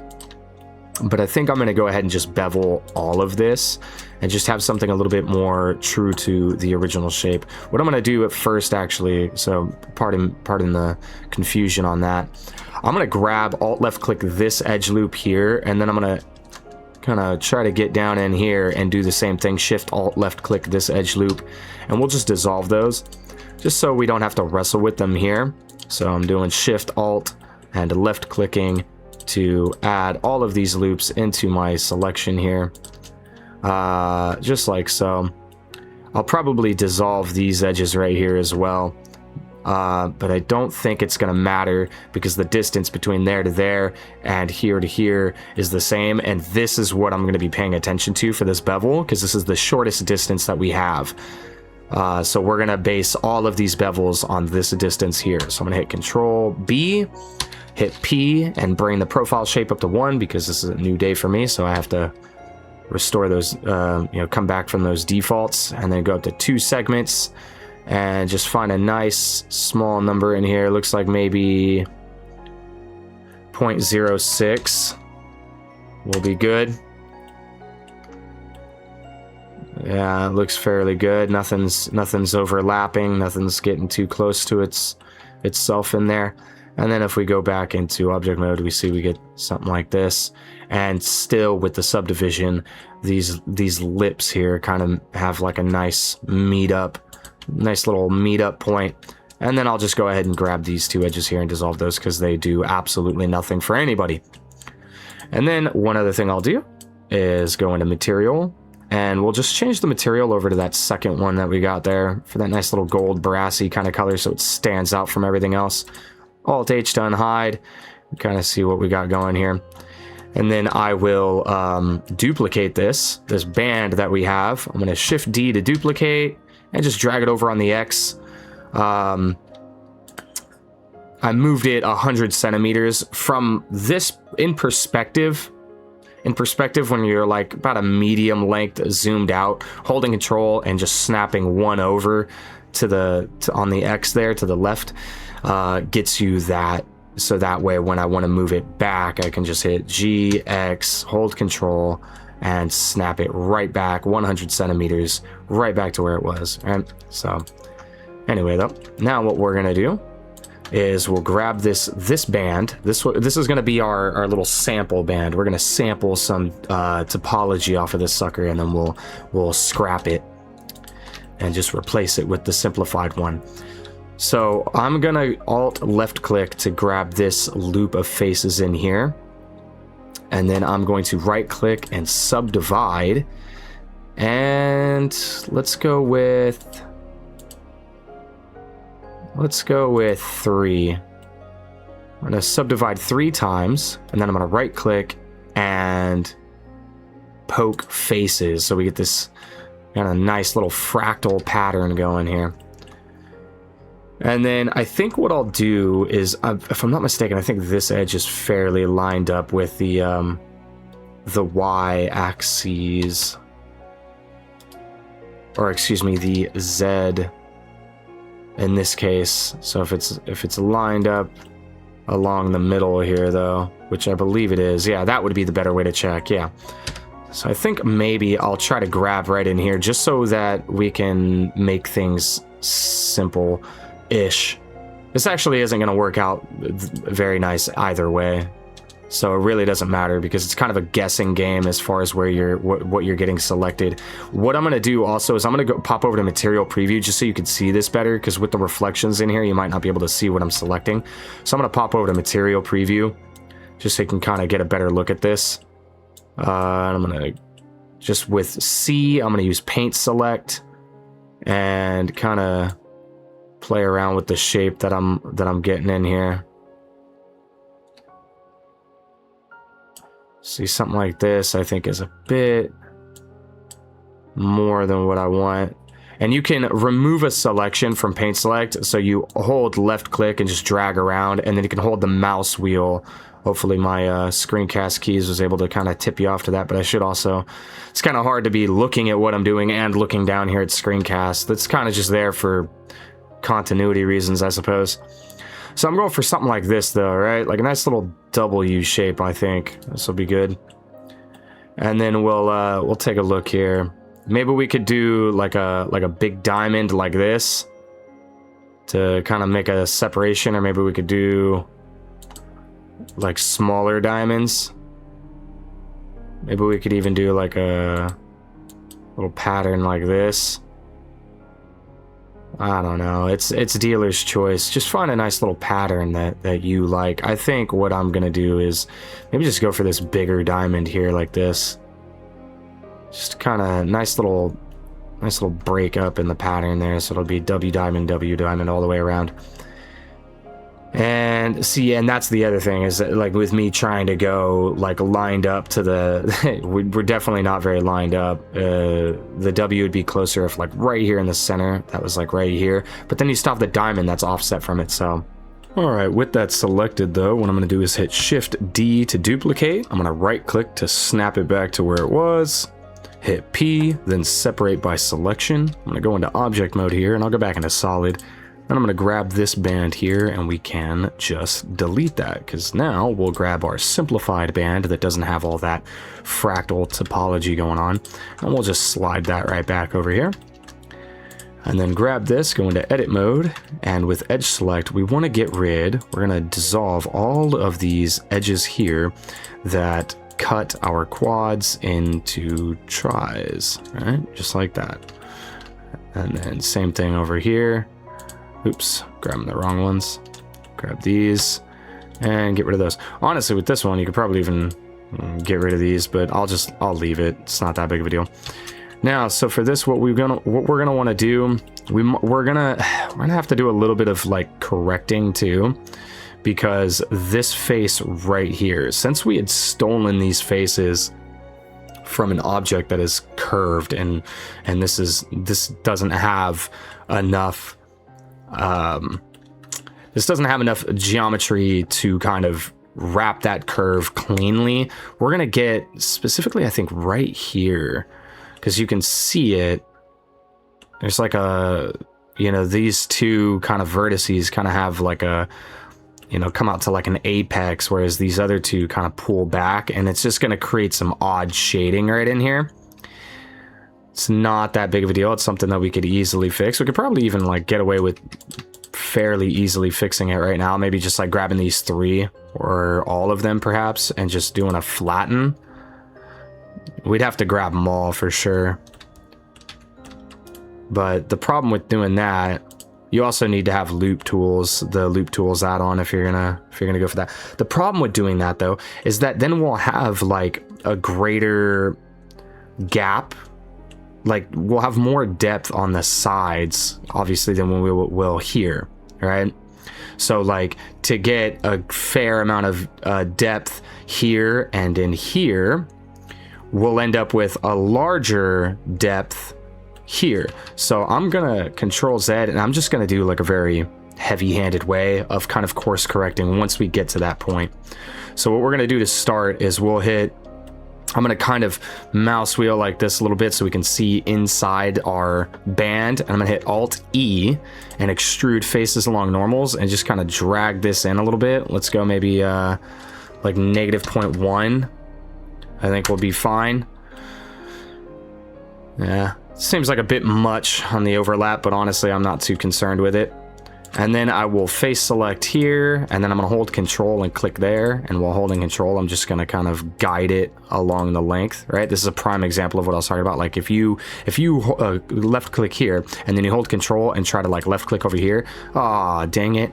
Turns out the shortest path is actually to wrap this corner and then come around and then wrap back up like that, right? So the pick shortest path is neat. It definitely will always reduce the number of clicks. But the more you use it, the more you kind of get an understanding of how best to guide it along the shape. So I'm just going to grab all of those there, these front faces here, and we're going to do the same thing. We're just going to Alt E to extrude along normals and just kind of bring this one out a little bit. Maybe we'll go much less with this one, maybe like a -0.04. There you go. There we go. Just something like that. I think it'll be fair. And then with edge select, I'm going to grab this edge here that runs along the length that we created from that extrusion there. We probably have 2 of them, honestly, and I just can't see. No, we do not. All right. Right, duh, because it was a flat. Yeah, I'm not thinking about it properly. Anyway, and then Shift Alt left click this one here, and we'll just dissolve that. And once again, I mean, we could grab these and dissolve them. It's not, it's kind of a non-issue. In fact, maybe I will, just for the heck of it, just dissolve those. Because what we can do with this shape here, we could just box select this whole thing and just hit Control B to bevel and put like maybe 0.04. I think we'll be good on that. Yeah, that looks good. And then you can see what we get with that. Pretty sweet. We don't even have to right click and shade smooth because we stole it from a mesh that was already shaded smooth, so it already has that. And now for this one, what I'm going to do is I'm going to manually add these ones in. It could get it can get a little overwhelming because, you know, you've already got like some of these edges. Like we could get rid of these edges here, like this one and maybe this one and this one. We could get rid of these, but I'm gonna leave them so it can get a little confusing. I'm gonna go into a material preview here so you can actually see it, because it can be a little difficult once you start adding in a bunch of loops to kind of remember where's what, you know, what you've added. And again, I should have pointed this out. This is, you know, you could probably, you know, go ahead and duplicate this over. I think the reason I keep forgetting to do this is because, like, I'm not too concerned for the context of this video. I'm not focused so much on the low poly.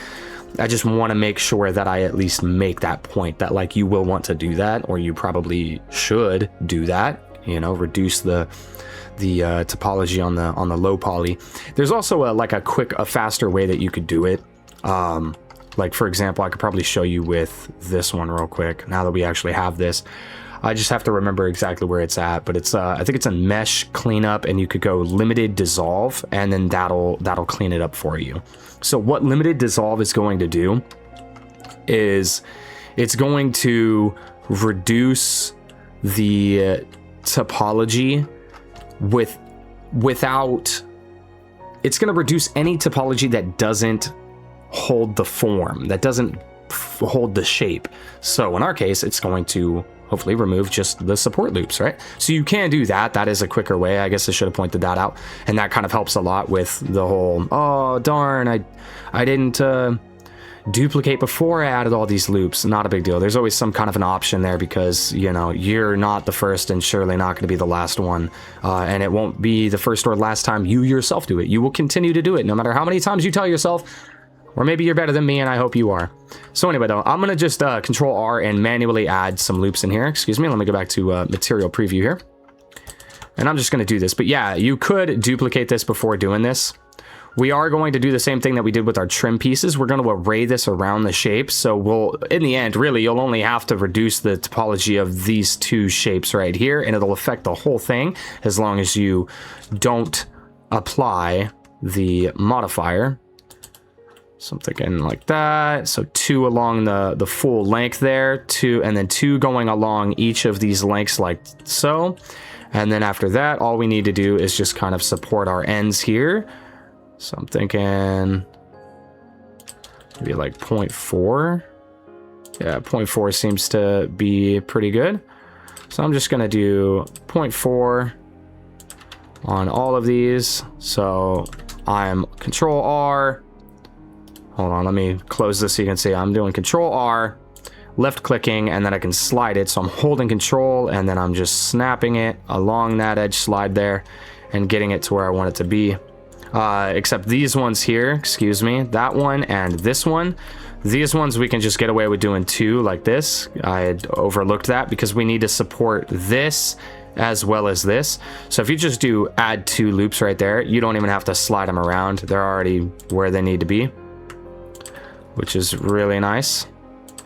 4 like that, 4 there, and 4 there.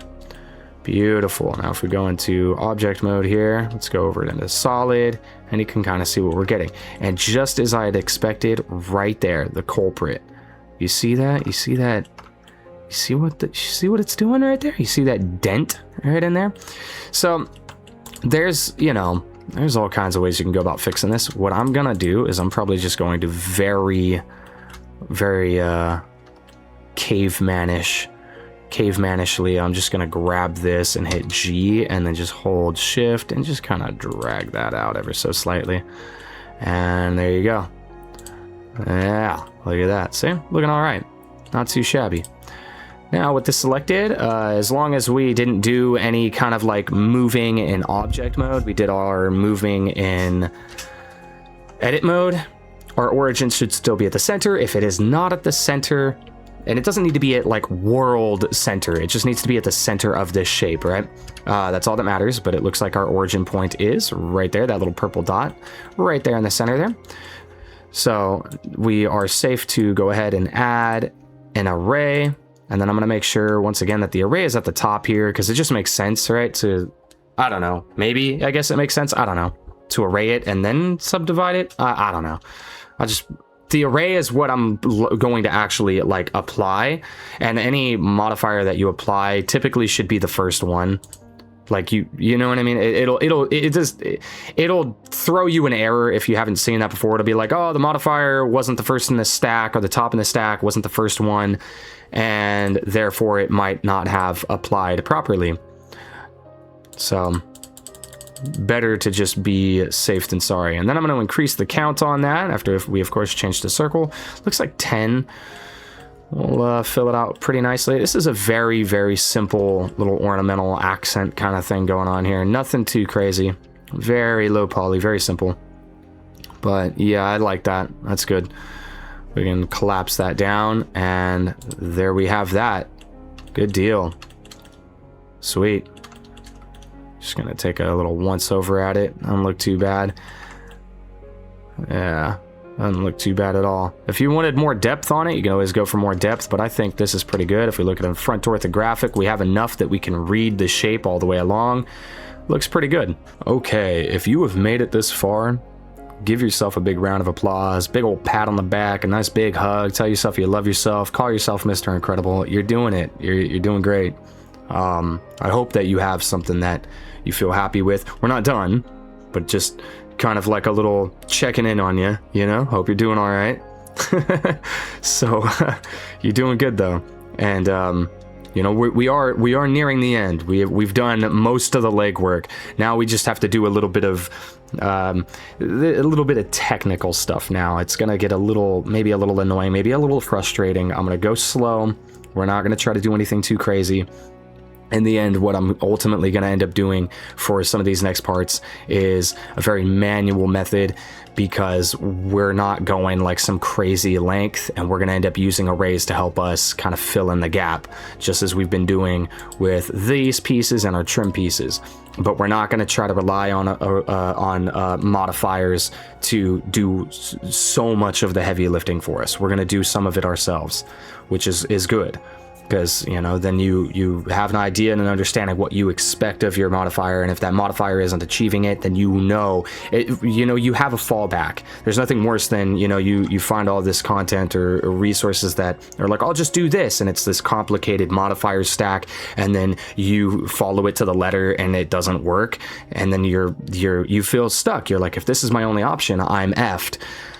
So, you know, there's nothing wrong with doing it manually, because then at least you can get it done, right? So just wanted to give that little foreword there, a little, you know, I don't know, checking in on you. I hope you're doing good. You are doing good. You're doing great. Keep it up. Let's push through this. We got this. Bear with me here. I'm going to do my best to go slow. All right, we're going to start nice and simple though. We're going to Shift A. Oh, excuse me. Shift A. Mesh. Add in we could do it with a plane or a cube. I'm gonna just do a cube. Sometimes it's easier with a plane, because rather than like scaling it down a bunch, really, like with the 3 dimensions, you're just kind of like scaling along this 2 axes, and then you can extrude it up to the shape you want. But we're just gonna use a cube, and I'm gonna scale this all the way down to a 0.1, right? But right before it just completely disappears on you. And then we'll just drag it up right around here, and then S to scale again, and bring it down again to like another 0.1 there. I'm just gonna bring this down a little bit, maybe only a tiny bit.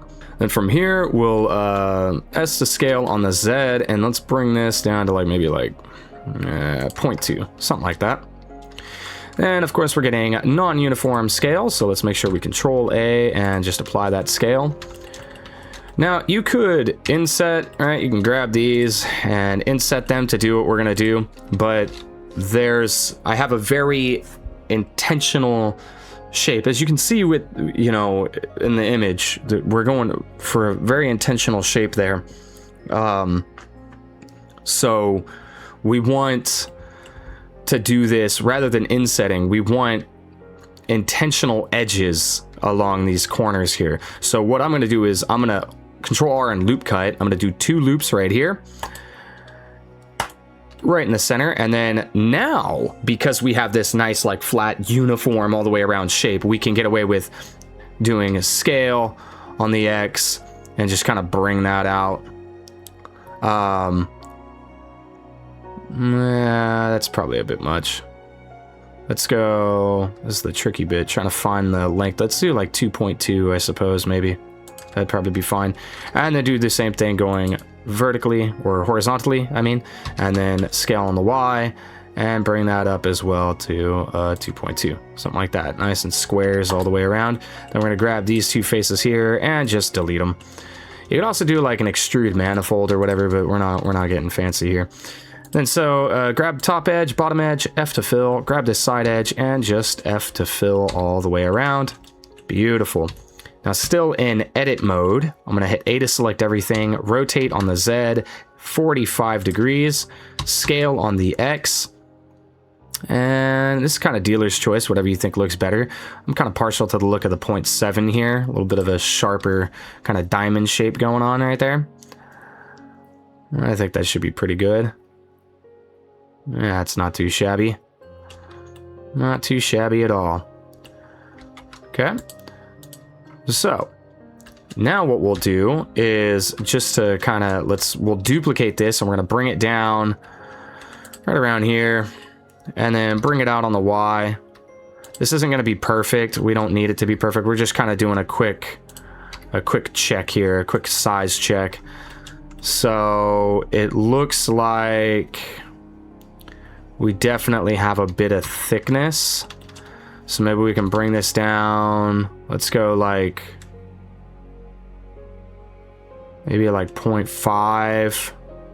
Or you do 0.6, I suppose. One or the other, it doesn't really matter.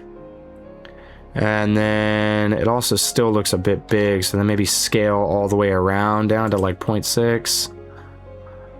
Something like so. I think that'll look a lot better.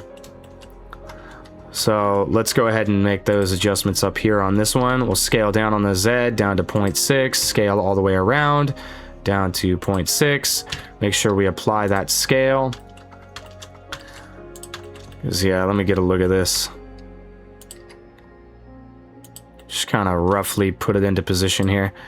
I think that'll look much better. That'll look pretty good. Yeah. Yeah, not bad at all. Okay, so we can delete that one. We don't need it. And just keep that there for now. We'll be using it as a base to build the other shape. But now what we'll also do is Shift A, go to Mesh, and we're going to add a cylinder. Hello. Open this up, and we're going to drop the vertice count down to 6. So that way we have equal to the number of trim pieces we have and the number of like little links that we want connected to them. So once again, let's scale that down all the way down to 1 before it disappears. Bring it up, scale it again down to probably just go all the way down to 1. We can always adjust as needed. I'm just gonna bring this up a little bit right around here and scale down on the Z. 2 looks a bit thick, but 1 doesn't look thick enough. So I'm just gonna lock it in at 1, and then I'm gonna open up the resize menu, and I'm just gonna add a 5 on the end of that 1 there. Just kind of split the difference. And of course, Control A and apply scale. And go into edit mode, and we can grab these 2 faces here. And these ones we'll go ahead and just inset. And we'll go with like a 0.2 maybe. Yeah, that looks pretty good. Yeah. That's good. And same deal, delete those faces, grab this top one, grab the bottom one, F to fill, grab this, and fill all the way around. Beautiful. And now with this one, again, you could go ahead and duplicate it, slide it on over to your low poly collection before you do this bit. But what we're gonna do now is Control B to bevel, again, making sure you have 2 segments and a profile shape of 1. And we'll just bevel out to, let's say 0.04, something like that I think should be good. Control 2, excuse me, I just had a super aggressive cough. Right click, shade smooth, and then we can even drag this out and add our little brassy material to it. Nice. Looking good. And then I'll bring this down, I don't know, somewhere like right here. Maybe a little bit higher. And yeah, you know, I'm looking at it now.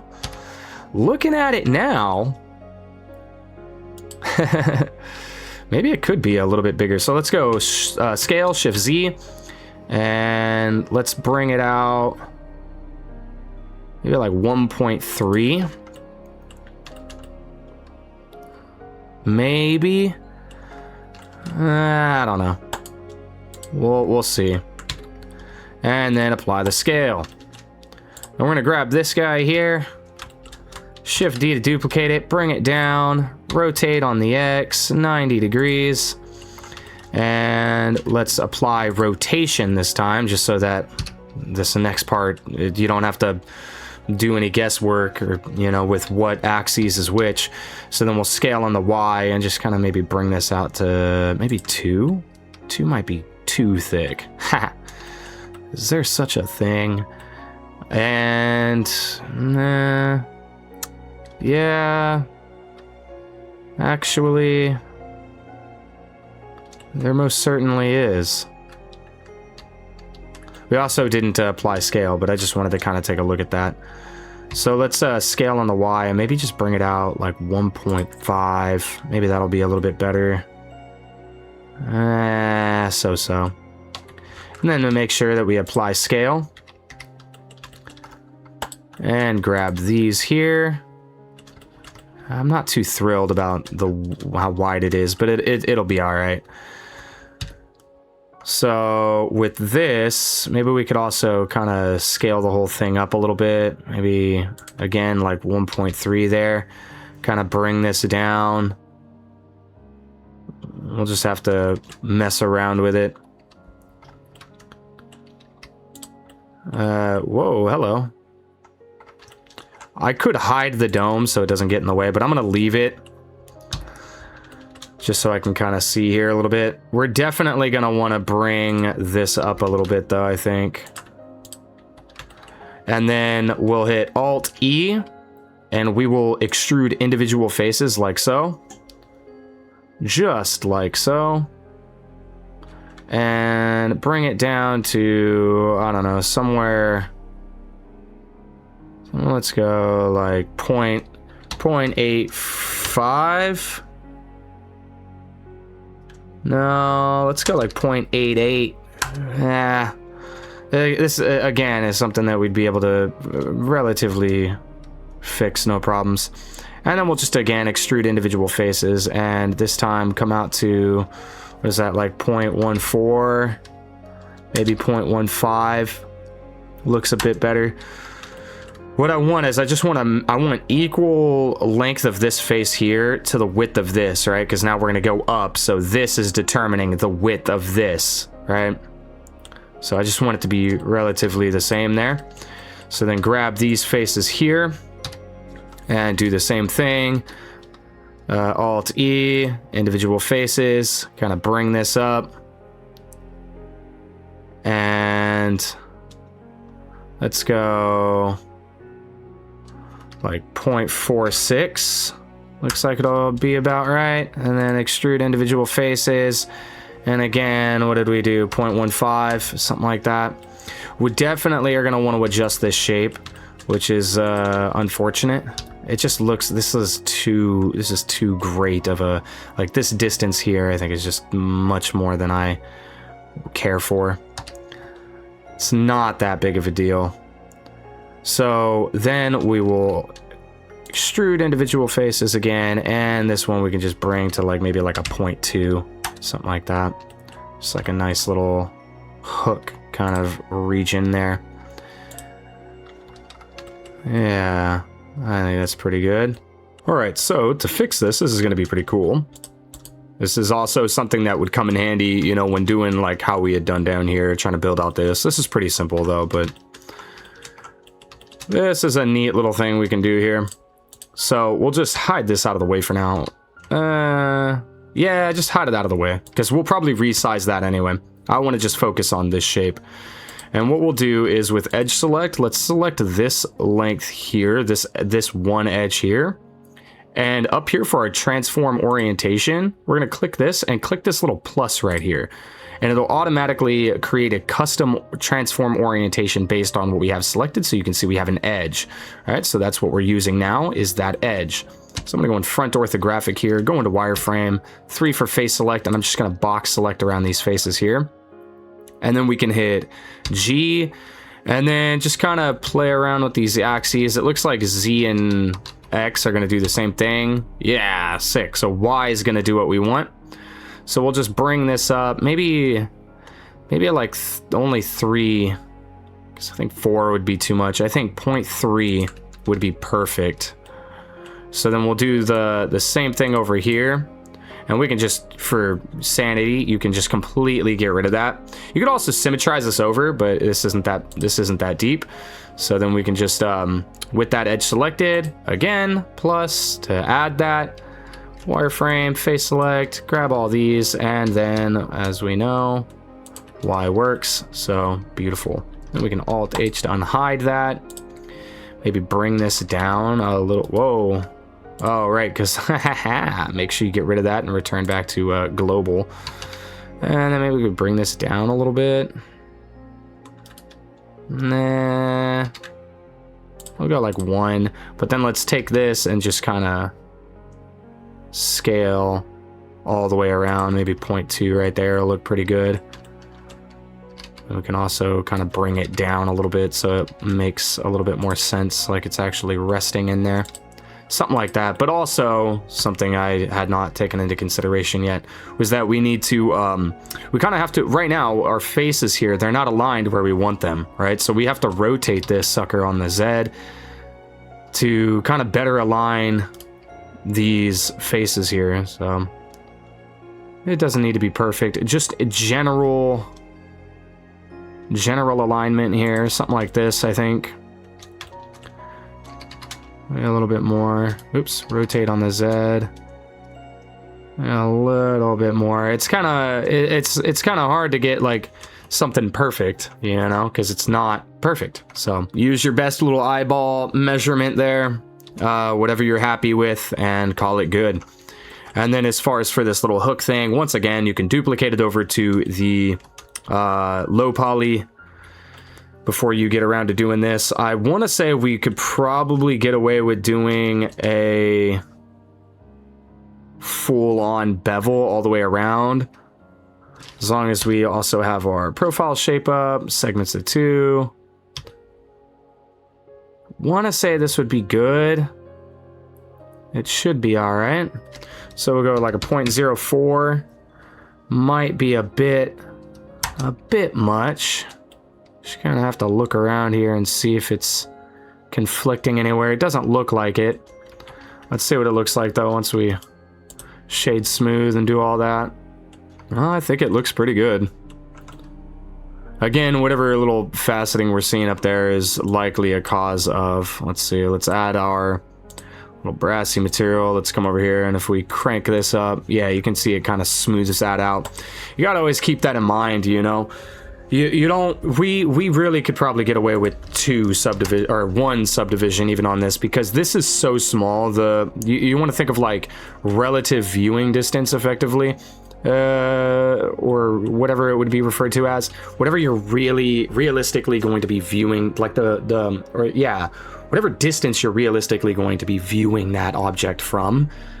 Use that as your baseline. Don't be like trying to scrutinize the shape, looking at it super up close where you were literally probably never going to be seeing it from. It's just, because at that point you're going to be adding in detail that's going to be lost from that relative viewing distance, from that realistic relative viewing distance, and then just ruining your poly count for what? For something that's not even, it's not going to read from that distance anyways. It's going to read about as well as, like, look, if we put this down to even 1, and we kind of zoom out, that looks just as good. Like if let's say we're going to be viewing it, you know, relative viewing distance, probably going to be somewhere like back in here. We could crank this sucker up to 4. You can't see any difference from back here. Like obviously, while we're sitting here staring at the static mesh, we can see a change, maybe, but honestly, like, you know, just don't get hung up on that stuff. Looking at it now though, maybe we'll adjust it more, but I'm thinking maybe we might want to grab both of these shapes and kind of scale them both up a bit. Maybe like 1.5, just because we want something a little bit more sturdy.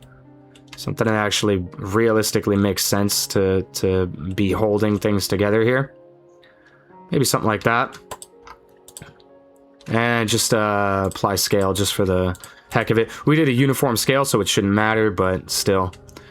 And then one more thing before we get on to some more complicated measures here. We'll just go ahead and add in a torus. There we go.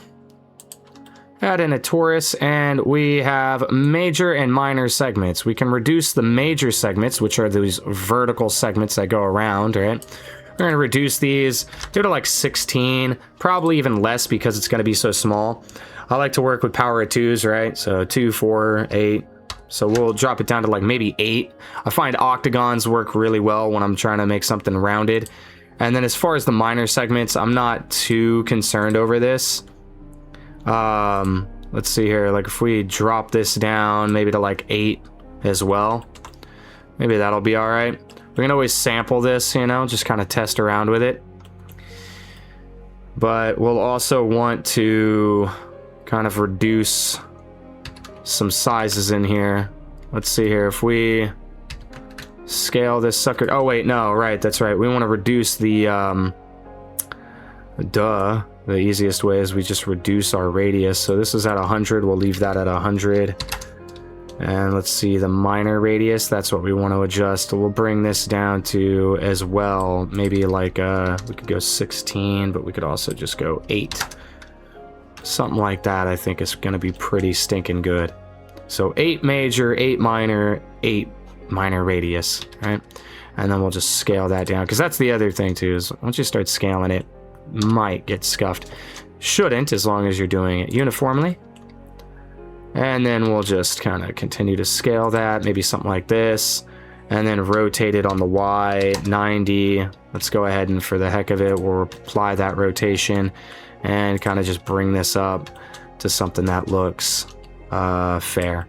And obviously it shouldn't just be like floating up here at the top like that. Realistically, we probably didn't even need to rotate it like we did on the Y. You know, realistically, it'll probably be like dangling down like that. I'm going to leave it like this for now, because I just don't really care. But we could shade it smooth. We could also add like a little subdivision to it to really smooth it out. Maybe like 2, you know, something like that.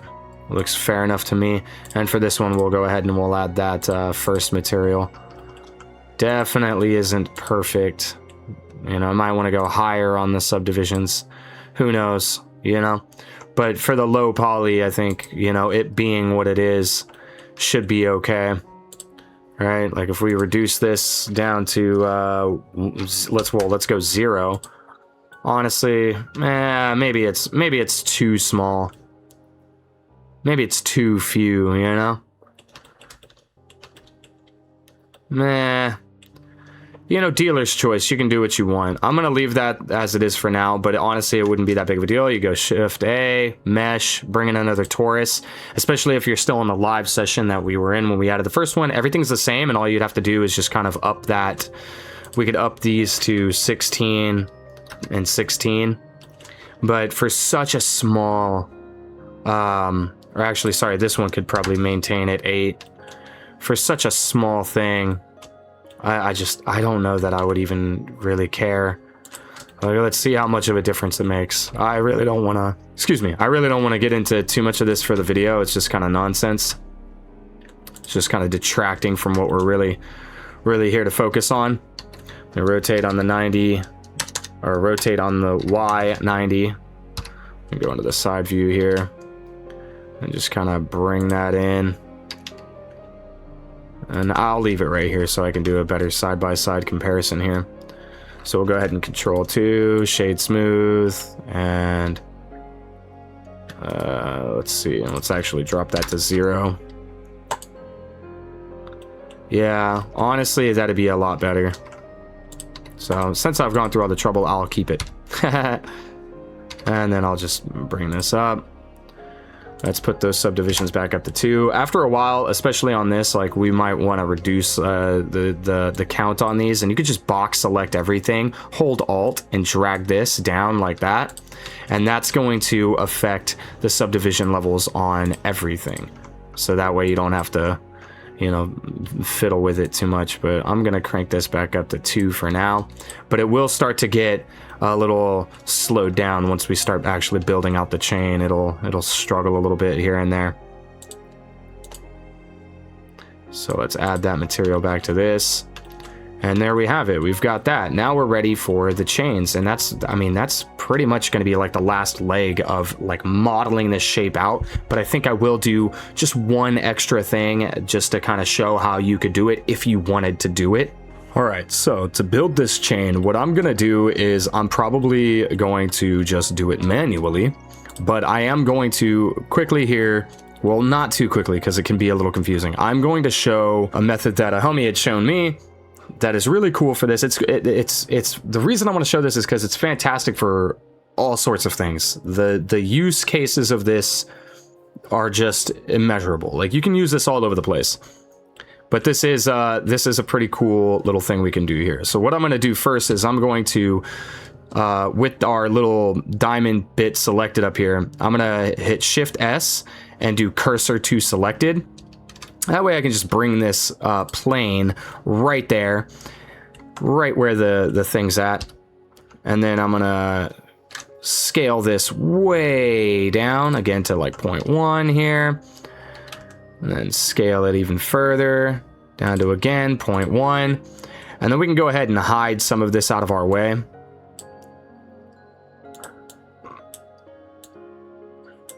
There we go. With that plane selected, I'm going to scale just on the X and kind of bring it in like so, something like this. Just so we have like a little bit of overhang on either side. And then hit Control A and apply the scale. I'm also going to really quickly for this piece here, I am going to go ahead and bevel this sucker out. Again, by all means, you could duplicate this. Before we do that, move it over to your low poly collection. But I'm going to hit Control B and put like 0.04. Put a little bevel on that sucker. Control 2, shade smooth, and add that brassy material to it. Just like so. There we go. Well, actually, we're going to need this. So what we're going to do here is, this is where I'm going to start to rename some things, just so I can better see what the heck I'm doing here. So we got that collapsed. That's good. All right, so with the plane selected right here, I'm just going to double click here and I'm going to rename this to grid. And then I'll take this and I'll rename this to chain. And then with our chain selected, I'm going to try to go slow because this is kind of confusing. So we're going to, with the chain selected, left click and drag, and then mousing over our grid, hold shift and just drop it there, and that's going to parent it to our little plane here. All right, so you can open up that drop down and you can see our chain is parented under there. All right, so now we can just go ahead and hide that, and then with the grid plane here selected, we'll scroll this up, go to object properties, let's scroll down, and right here under instancing, change this to faces, and what do you know, check that sucker out, because then you can even turn off this right here, and you've got this, right? This is still just, this is like it's like a clone, but it's not a true clone. See, if you go into edit mode, you can't edit this. We'll account for that later, but pretty cool. So now what we'll do, and I'll leave this on for now, just so you can kind of see this. It'll get annoying, and so I will eventually turn it off. But now what we'll do is we'll hit Shift A, and we're going to add in an empty plane axes. And I'm going to bring this forward on the Y, just right outside of that. We'll have to adjust it some more soon, but just something like this. Also, it's important, they should be, if this kind of stinks. Let me just find the chain here. I don't want to unhide everything. If I unhide the chain and select it, and then just kind of bounce back and forth between these two, just kind of ensuring that their origin point is the same. That's why I had moved the cursor there before adding the plane, because then the cursor was set at the origin point of our chain piece. So when I added the plane, it gets added where the 3D cursor is at, and its origin is relative to that as well, right? Relative to the center of it, which is in the same position. So that kind of takes care of that for us. So anyway, let me go ahead and hide that again. So now with our little grid plane selected here, we're going to add an array, and we're going to change from shape to transform. And then here, let me bring this out. We have transform reference. We're going to change that from inputs to object. And then with this little eyedropper, just kind of point relatively at your empty here. And then we get this. Let's reduce the count down. And then select the plane axes, and we can rotate this on the Y, rotate that 90 degrees.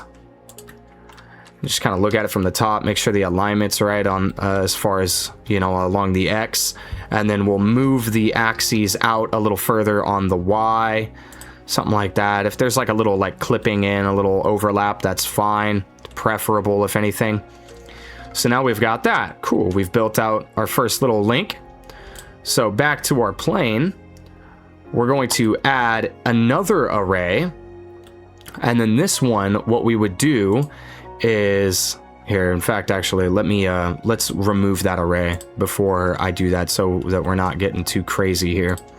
Let's Shift A, and we're gonna bring in a curve. Let's bring in a Bezier. All right, and these suckers, if you've never worked with these before, they can be incredibly annoying. What I'm actually going to do too, so it's just not in the way, our plane axes kind of extends out quite a lot. We can really scale this now. I mean, we could. It just affects the plane. It doesn't seem to affect the whatever. So hopefully it's not going to cause us any issues. But I just want to scale that down a little bit. Maybe I won't even worry about it. Ugh. Because, yeah, you know what? I'm not even going to worry about it. Just in case. This is what this is the thing with these, like, modifiers, stacks, and everything. You never know. Especially with curves. So, going into edit mode with our curve, each handle of the curve has these different points that you can kind of mess with. I prefer to always just kind of grab that center one when I'm working with this, because you can hit V with it selected and you can kind of change the handle type. You've got different handle types. You got vector, which is, as the image here shows, it's kind of like a sharper one. It's not sharp right now because there's no curvature. It's a straight line. You've got aligned, which is what it defaults to, automatic, and free. So we'll keep it at aligned for now. It's not a big deal. In fact, actually, look at that. It looks like it changing it to vector and then back to aligned. Maybe that's what you want to do. I never realized that would do that. That's kind of cool. I was going to grab the middle handle and then rotate on the Z. 45 degrees, I think, is what it would take to flatten it out so it's nice and straight again. Or you could just select it, hit V, switch it to vector, V again, switch it back to aligned, and then there you go. So now what I'm going to do is I'm going to rotate this whole thing on the Z 90 degrees, like so. And then this part is annoying when there's no depth to it. This part can be a little bit annoying, but I'm going to hit G, Y, and then I'm going to bring it out like one click. So you can see up there at the top, it says negative 100 centimeters, and then in parentheses 100 centimeters along global Y. That's what we're looking for pretty much, because then if I tab back into edit mode and I box select here, you can see that the center of our little handle is right there at the origin, right there at the starting point of our object. And what we're also going to do is right click and set the origin to 3D cursor as well, just for like a little sanity check, because throughout the years, all of my headaches with working with the curves and modifiers is it's always like this, oh, you need the origin points to all be at the same, they need to be aligned at the same position, as well as supposedly, I don't know how accurate this is, but as well as the first point of the handle, the starting point that you're going to move along on that curve also needs to be at that same, like that starting point or whatever. Otherwise you just get like weird offsets. So I don't know. It is what it is. But anyway, now with that done, we can add like a little bit of a curve here. So it's kind of hard to, because you've got the plane axes. I don't know what your theme looks like, but for me, I can tell the difference because the plane axis is a solid black line, whereas my curve shows up as this gray line that's offset, doesn't align with the grid. So I know that's it right there. I'll go back and do edit mode with this here, and we'll just add like a little bit of a curve going on here. Maybe we'll just rotate like so, just put a little bit of a rotation on it. I don't know. Just a little something for now. And because we'll also, excuse me, actually what we should do is, I could have just scaled the whole thing, but I don't want to have to realign things. So I'm just going to scale this handle down. Let's go like 0.5. And then I'm going to bring it up a little bit. Maybe like so. Just as long as it still extends out past the, yeah. There we go, something like that. I don't know. You don't got to do that part. It's not that serious. And then let me, once again, I'll just add a little bit of a rotation on there. Just because this is pretty drastic, actually. Now that I think about it, yeah. So I don't want to have to do too high of a count just to get you to kind of see what we're going for here. Ugh. Yeah, the problem is we also need to do this one. So we'd have to scale this one in. Let's scale this in. Let's actually go like 0.2. This one scale. Let's scale like down to here. Curves are annoying. Just do whatever. you know, make it work. This is just the setting it up. This isn't like some final shape. This is just kind of getting things in motion for us here. That's a little bit more of a modest length for us to array along right now. I just don't want to have to crank the count up to like 160. So we'll add another array, and then from line to curve, everything's going to disappear. We'll grab that eyedropper and select our curve, and then you see we're getting this number here. We can adjust the count up. Let's go like, I don't know, 40. That's probably even a bit much, honestly. Let's drop that down to like 26. I don't know. And then down here in align rotation, you're just going to have to play with these values. It's one of the things I can't stand. But it looks like just switching forward to Y will kind of get us what we want. And we'll go ahead and go over here and change, like turn off the show instancer and the viewport. We'll turn that off. And you'll see if we look along the length of this, it's like, you know, if you look at it from a distance, this thing looks like really good. Like, there you go. You've got a nice chain. But the thing that, like, I've yet to find anybody, like, really kind of give any mind to is that you're never going to get, like, perfect with this. It's never going to get perfect. And in some cases, especially along the curve, it starts doing this where they just completely break. And there's other approaches to building these chains along a curve. There's other approaches that kind of avoid that entirely.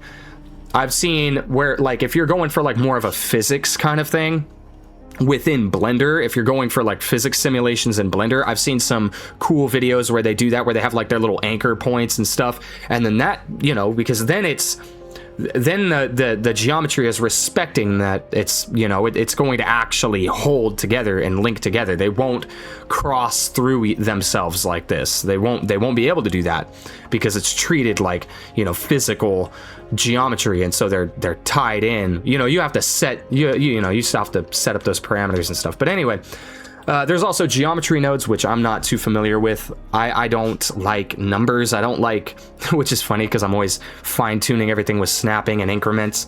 But I don't like, the shading editor is bad enough for me, or as bad enough as it is for me. I don't like sitting there and having to adjust all these little parameters to completely, and then, you know, add these nodes and learn. Geometry nodes for me, in my mind, is like completely relearning Blender. It's like a whole new world of Blender, a whole new approach that I think is fantastic. It's powerful, and I do intend to kind of broaden my understanding of it. But with how much I already do, because this is not all I do here on the channel so far, and primarily all I've done is modeling, but I do modeling, animating, rigging, I do texturing, I do programming, I do a little bit of this, a little bit of that. I do it all. I do character modeling, even, you know, sculpting and stuff. So I can only retain so much. I'm only one person. There's really, realistically, only so much that I can do to the standard that I set for myself. So I'm hesitant to dive in deep there. But this is a method that we have available to us, right? We can do this, setting this up here. And we can go in here. We definitely aren't going to need this many. We'll drop this down maybe like 11, or maybe even less than that, because this is the thing, like 7, you know? This is what I was saying, is that like we're going along such a small length here. Let's we're in object mode. Let's Alt H to unhide. And let's take a look. If we grab our curve, and now we move our curve kind of into position, right? So I'm going to look at it from the front, and then we can just move our curve relatively into position here.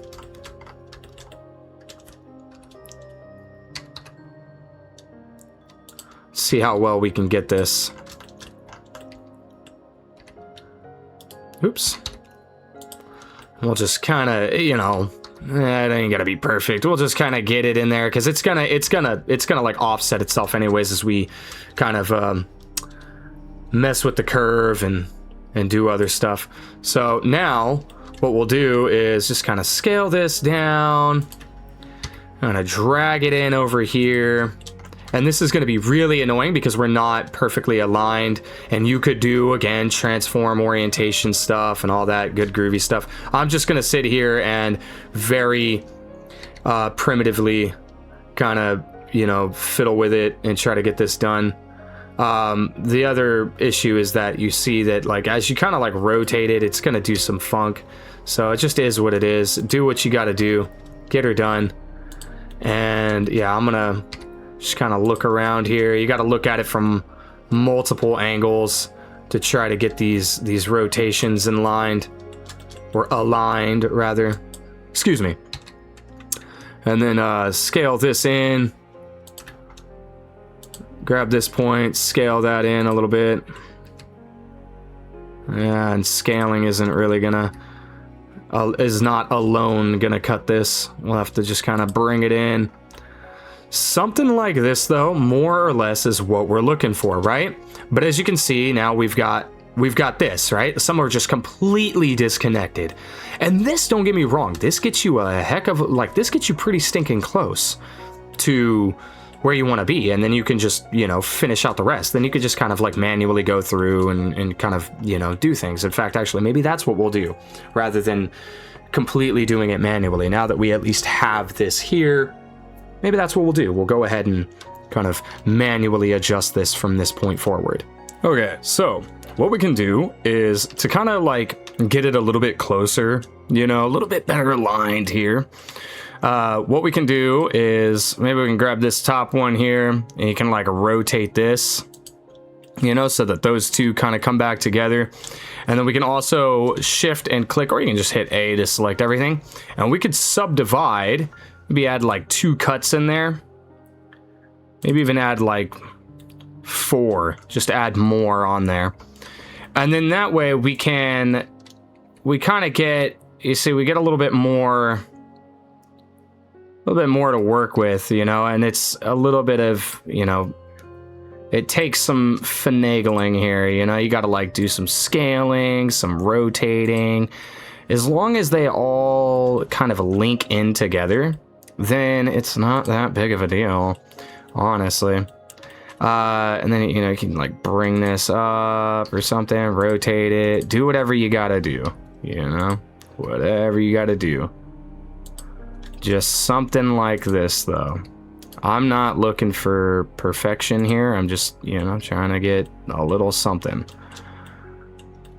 Because, like, for example, with this, but honestly, at this point with this, rather than continuing to mess with the curve, I'd almost be more inclined, like, oof, doing that. Actually, that looks like it'll be all right. But I'm almost more inclined to just say, screw that. And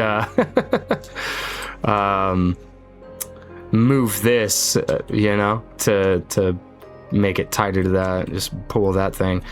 But as you can see, we got like not a perfect alignment here, but honestly, it doesn't need to be. So, you know, you got that. You can also, to kind of demonstrate what I was saying before, like you could always also take this. Well, before I do that, we'll do something else. But you can always take this little piece here.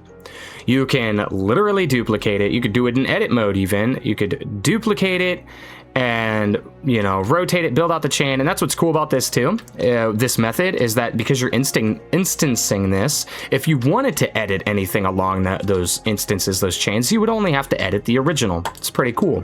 But once you're satisfied and you know, say there's not any, you know, you don't want to edit the entire thing, maybe you just want to edit like one chain, like one little link just could use its own little independent rotation or whatever else. You can, let's see here, let's drag this back out because I'm pretty happy with that. I'm gonna call that good. I will show briefly like how you would go about, I don't think it's exactly necessary, but I will briefly kind of show how you could go about doing it manually. It's pretty cut and dry, straightforward how you would do it. But so what we're gonna do here is we have all of these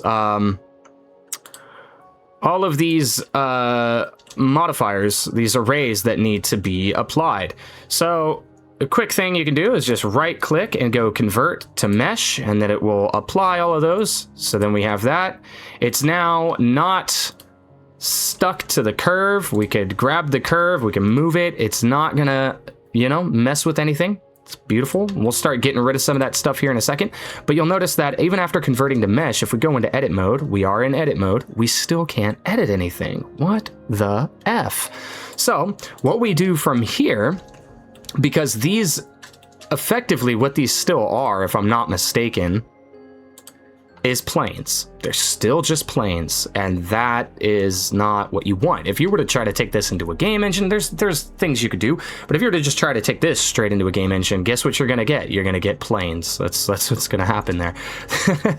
If I'm not mistaken, this is actually this is a similar method that they use for like grass and like shrubs and stuff. I'm not certain. That's an area that I have very little experience with doing like doing like vegetation and stuff. I don't have too much experience with that, really any. But yeah, if I'm not mistaken, that's kind of what they do there. So what we can do though is you can hit with this selected in object mode, hit Control A, and it's one of these options in here. Where is it? Oh, right here near the bottom, make instances real. Click that. And then what you get is you get your planes, and then you've got your little chain links. So I'm just gonna go ahead and delete those planes. I'm gonna delete the plane axes, and I'm gonna delete the curve. I don't need any of that anymore. So now what we've got though is we have separate little links. So, you know, dealer's choice, you know, you can pick whichever, hey, not cool, man. You can pick whichever one makes sense to be your active selection, right? Just select all of these links, and if you want the top one to be the active selection, make sure you select that last. If you want the bottom one to be the active selection, just make sure you select that last, you know? It's whatever you want. I'm gonna go with the top, like so. And I will hit Control J to join that together. And then you'll see what we get up here though, because we get this. There's still some like linked in data, and that's something that when we go to add an additional array here, you'll see it's gonna tell us something about that. It's not that big of a deal. Like this, we can just drag this off over here now. Not a big deal. If you know, it's the all is not lost. You can just go into edit mode and mouse over some of these and hit L, like so. And you could delete all of these. If you just wanted to have your singular little diamond again, you would just delete the faces for all of those and just have that again. But so now we have a completely editable mesh. Now it stinks that we've done this and we have all of these, you know, these subdivisions in here. But again, we could go mesh, clean up, and limited dissolve. And of course it's doing this func, but that's because we have our subdivision on there still. And it looks like, actually, it looks like this limited dissolve for this shape isn't really playing nice. The way it's wanting to do it is kind of gross. So these ones, I mean, you could probably like, let's see. Oh, well, yeah, you could mark some sharp, and then you could do that. So if you're not familiar with that, I'll show you a little bit of that, because I don't think adjusting the angle here is gonna really be the play. Let's just put that back to 5. That's definitely not the play for this. So what you could do in edit mode is just, again, that's really annoying, because then you might as well just go through and just select the loops that you want to get rid of. But I think, let me see here, which ones were the original? This one, right? Yeah. Oops, not that. You'd select like these, I think. Maybe? I don't know. I'm not too familiar with this because I'm more inclined to just remove.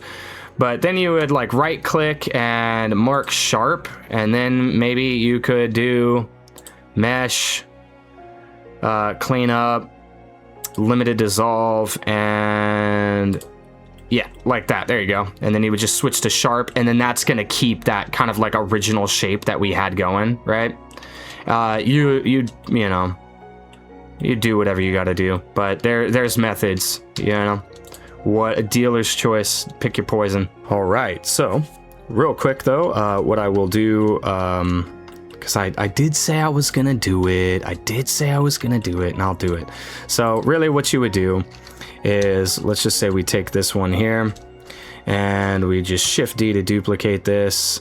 Let's bring it out on like the X, and then we'll hit P to separate by selection. What I should also do, because like already it's going to be getting pretty crazy here, we're going to drop the viewport levels on the subdivision for that chain down. And really it's just, you know, kind of getting it into position. That's all it is.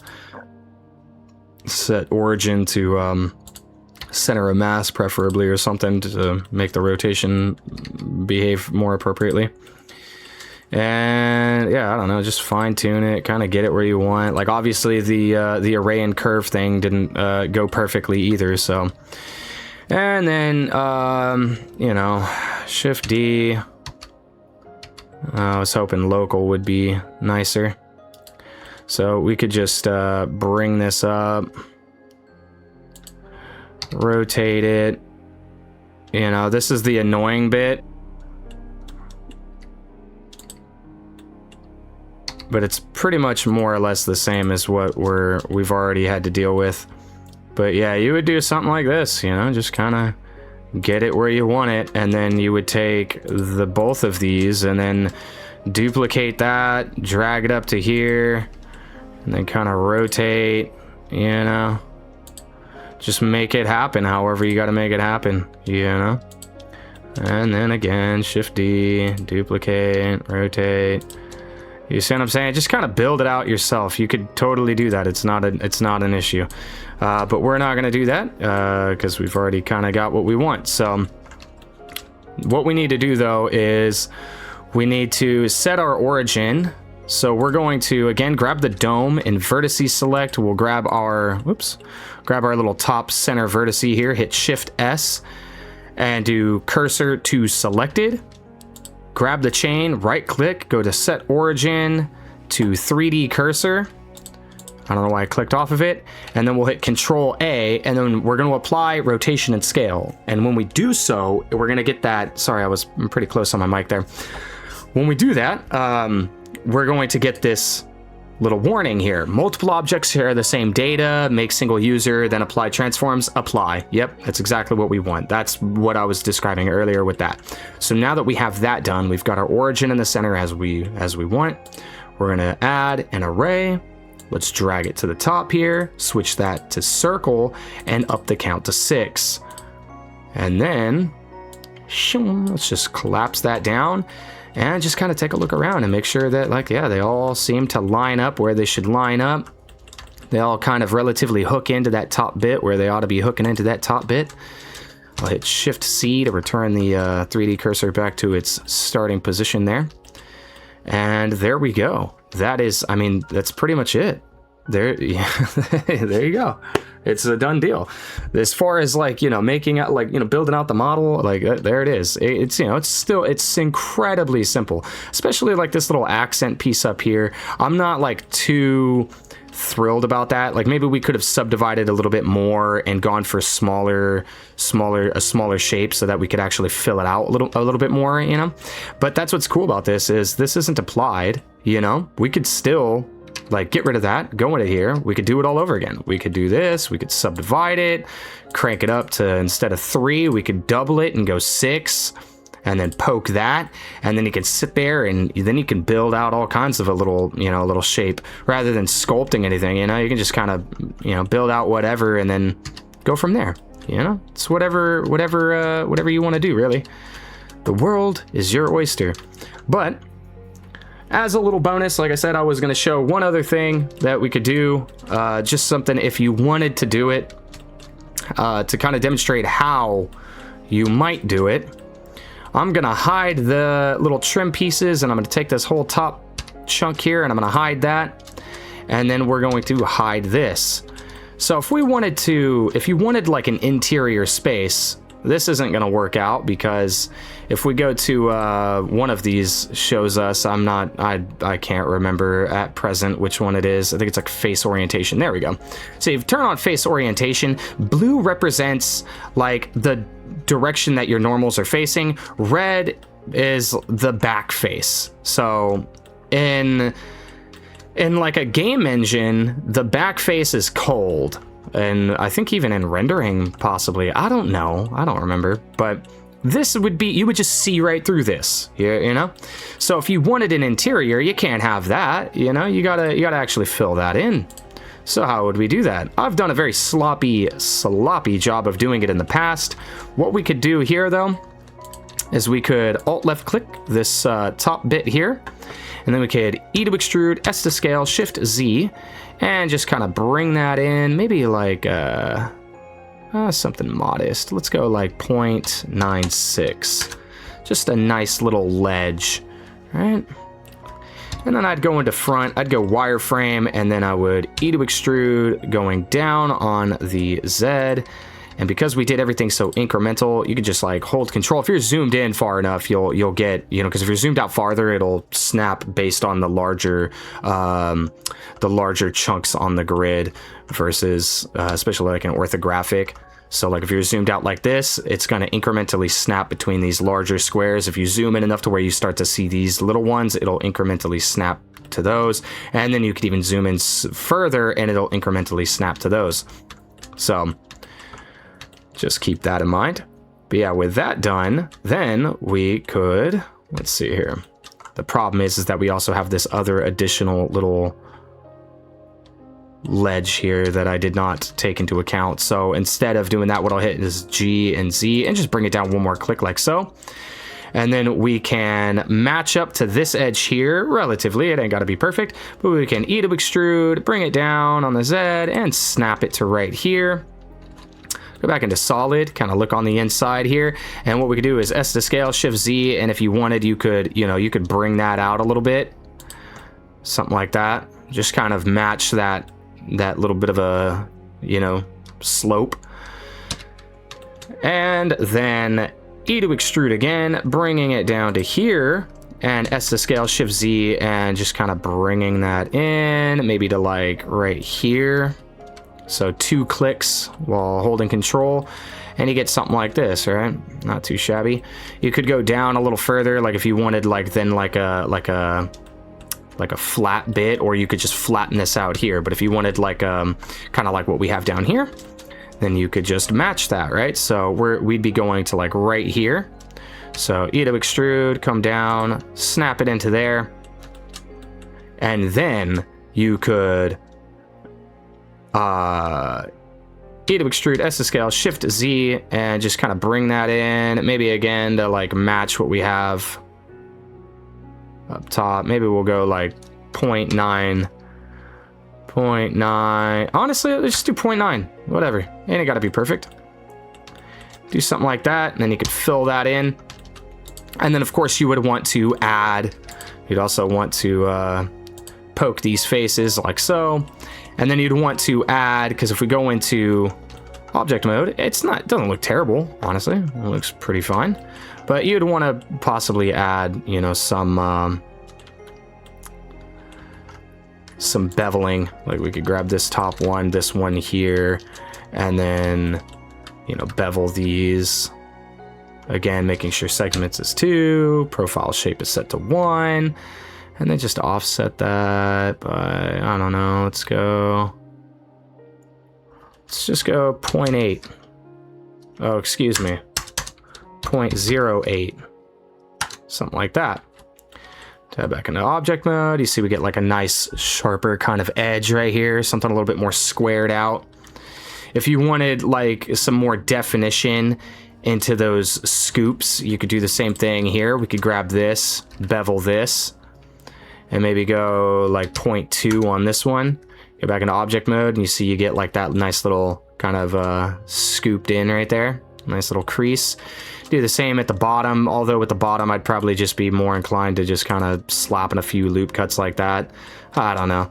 You know, do whatever you got to do. So that's effectively how you would do that. The inside is filled. You know, we can go into edit mode here and turn that face orientation on, and you can see, look at that. Beautiful, right?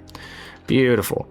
You can do the same thing to the top, following that same kind of pattern. And then that way, I'm not going to do it right now. I'm not going to go through all of that. You get the gist, I would hope. I'm not too concerned with that at present. But That way, you could actually make your glass transparent, and you could, you know, maybe put like a, do like an extrusion instead of like just going straight into poking these faces. Maybe you maybe do like another inset, get yourself like a small little ring, a little pedestal or something, bring that up, little platform for like a candle to sit on or something. Whatever you'd want to do inside there, and then you can have your glass actually be transparent so you can see through it and see the candle on the inside, you know. There you go though. But that's it. I hope that you found that to be fun. I know it was a long one, but it was, I like to think there was a lot involved here, a lot of different things that were introduced, a lot of different methods and approaches. So hopefully, just from building this singular object here, that, well, it's multiple objects, but collectively it's one. It's a lantern.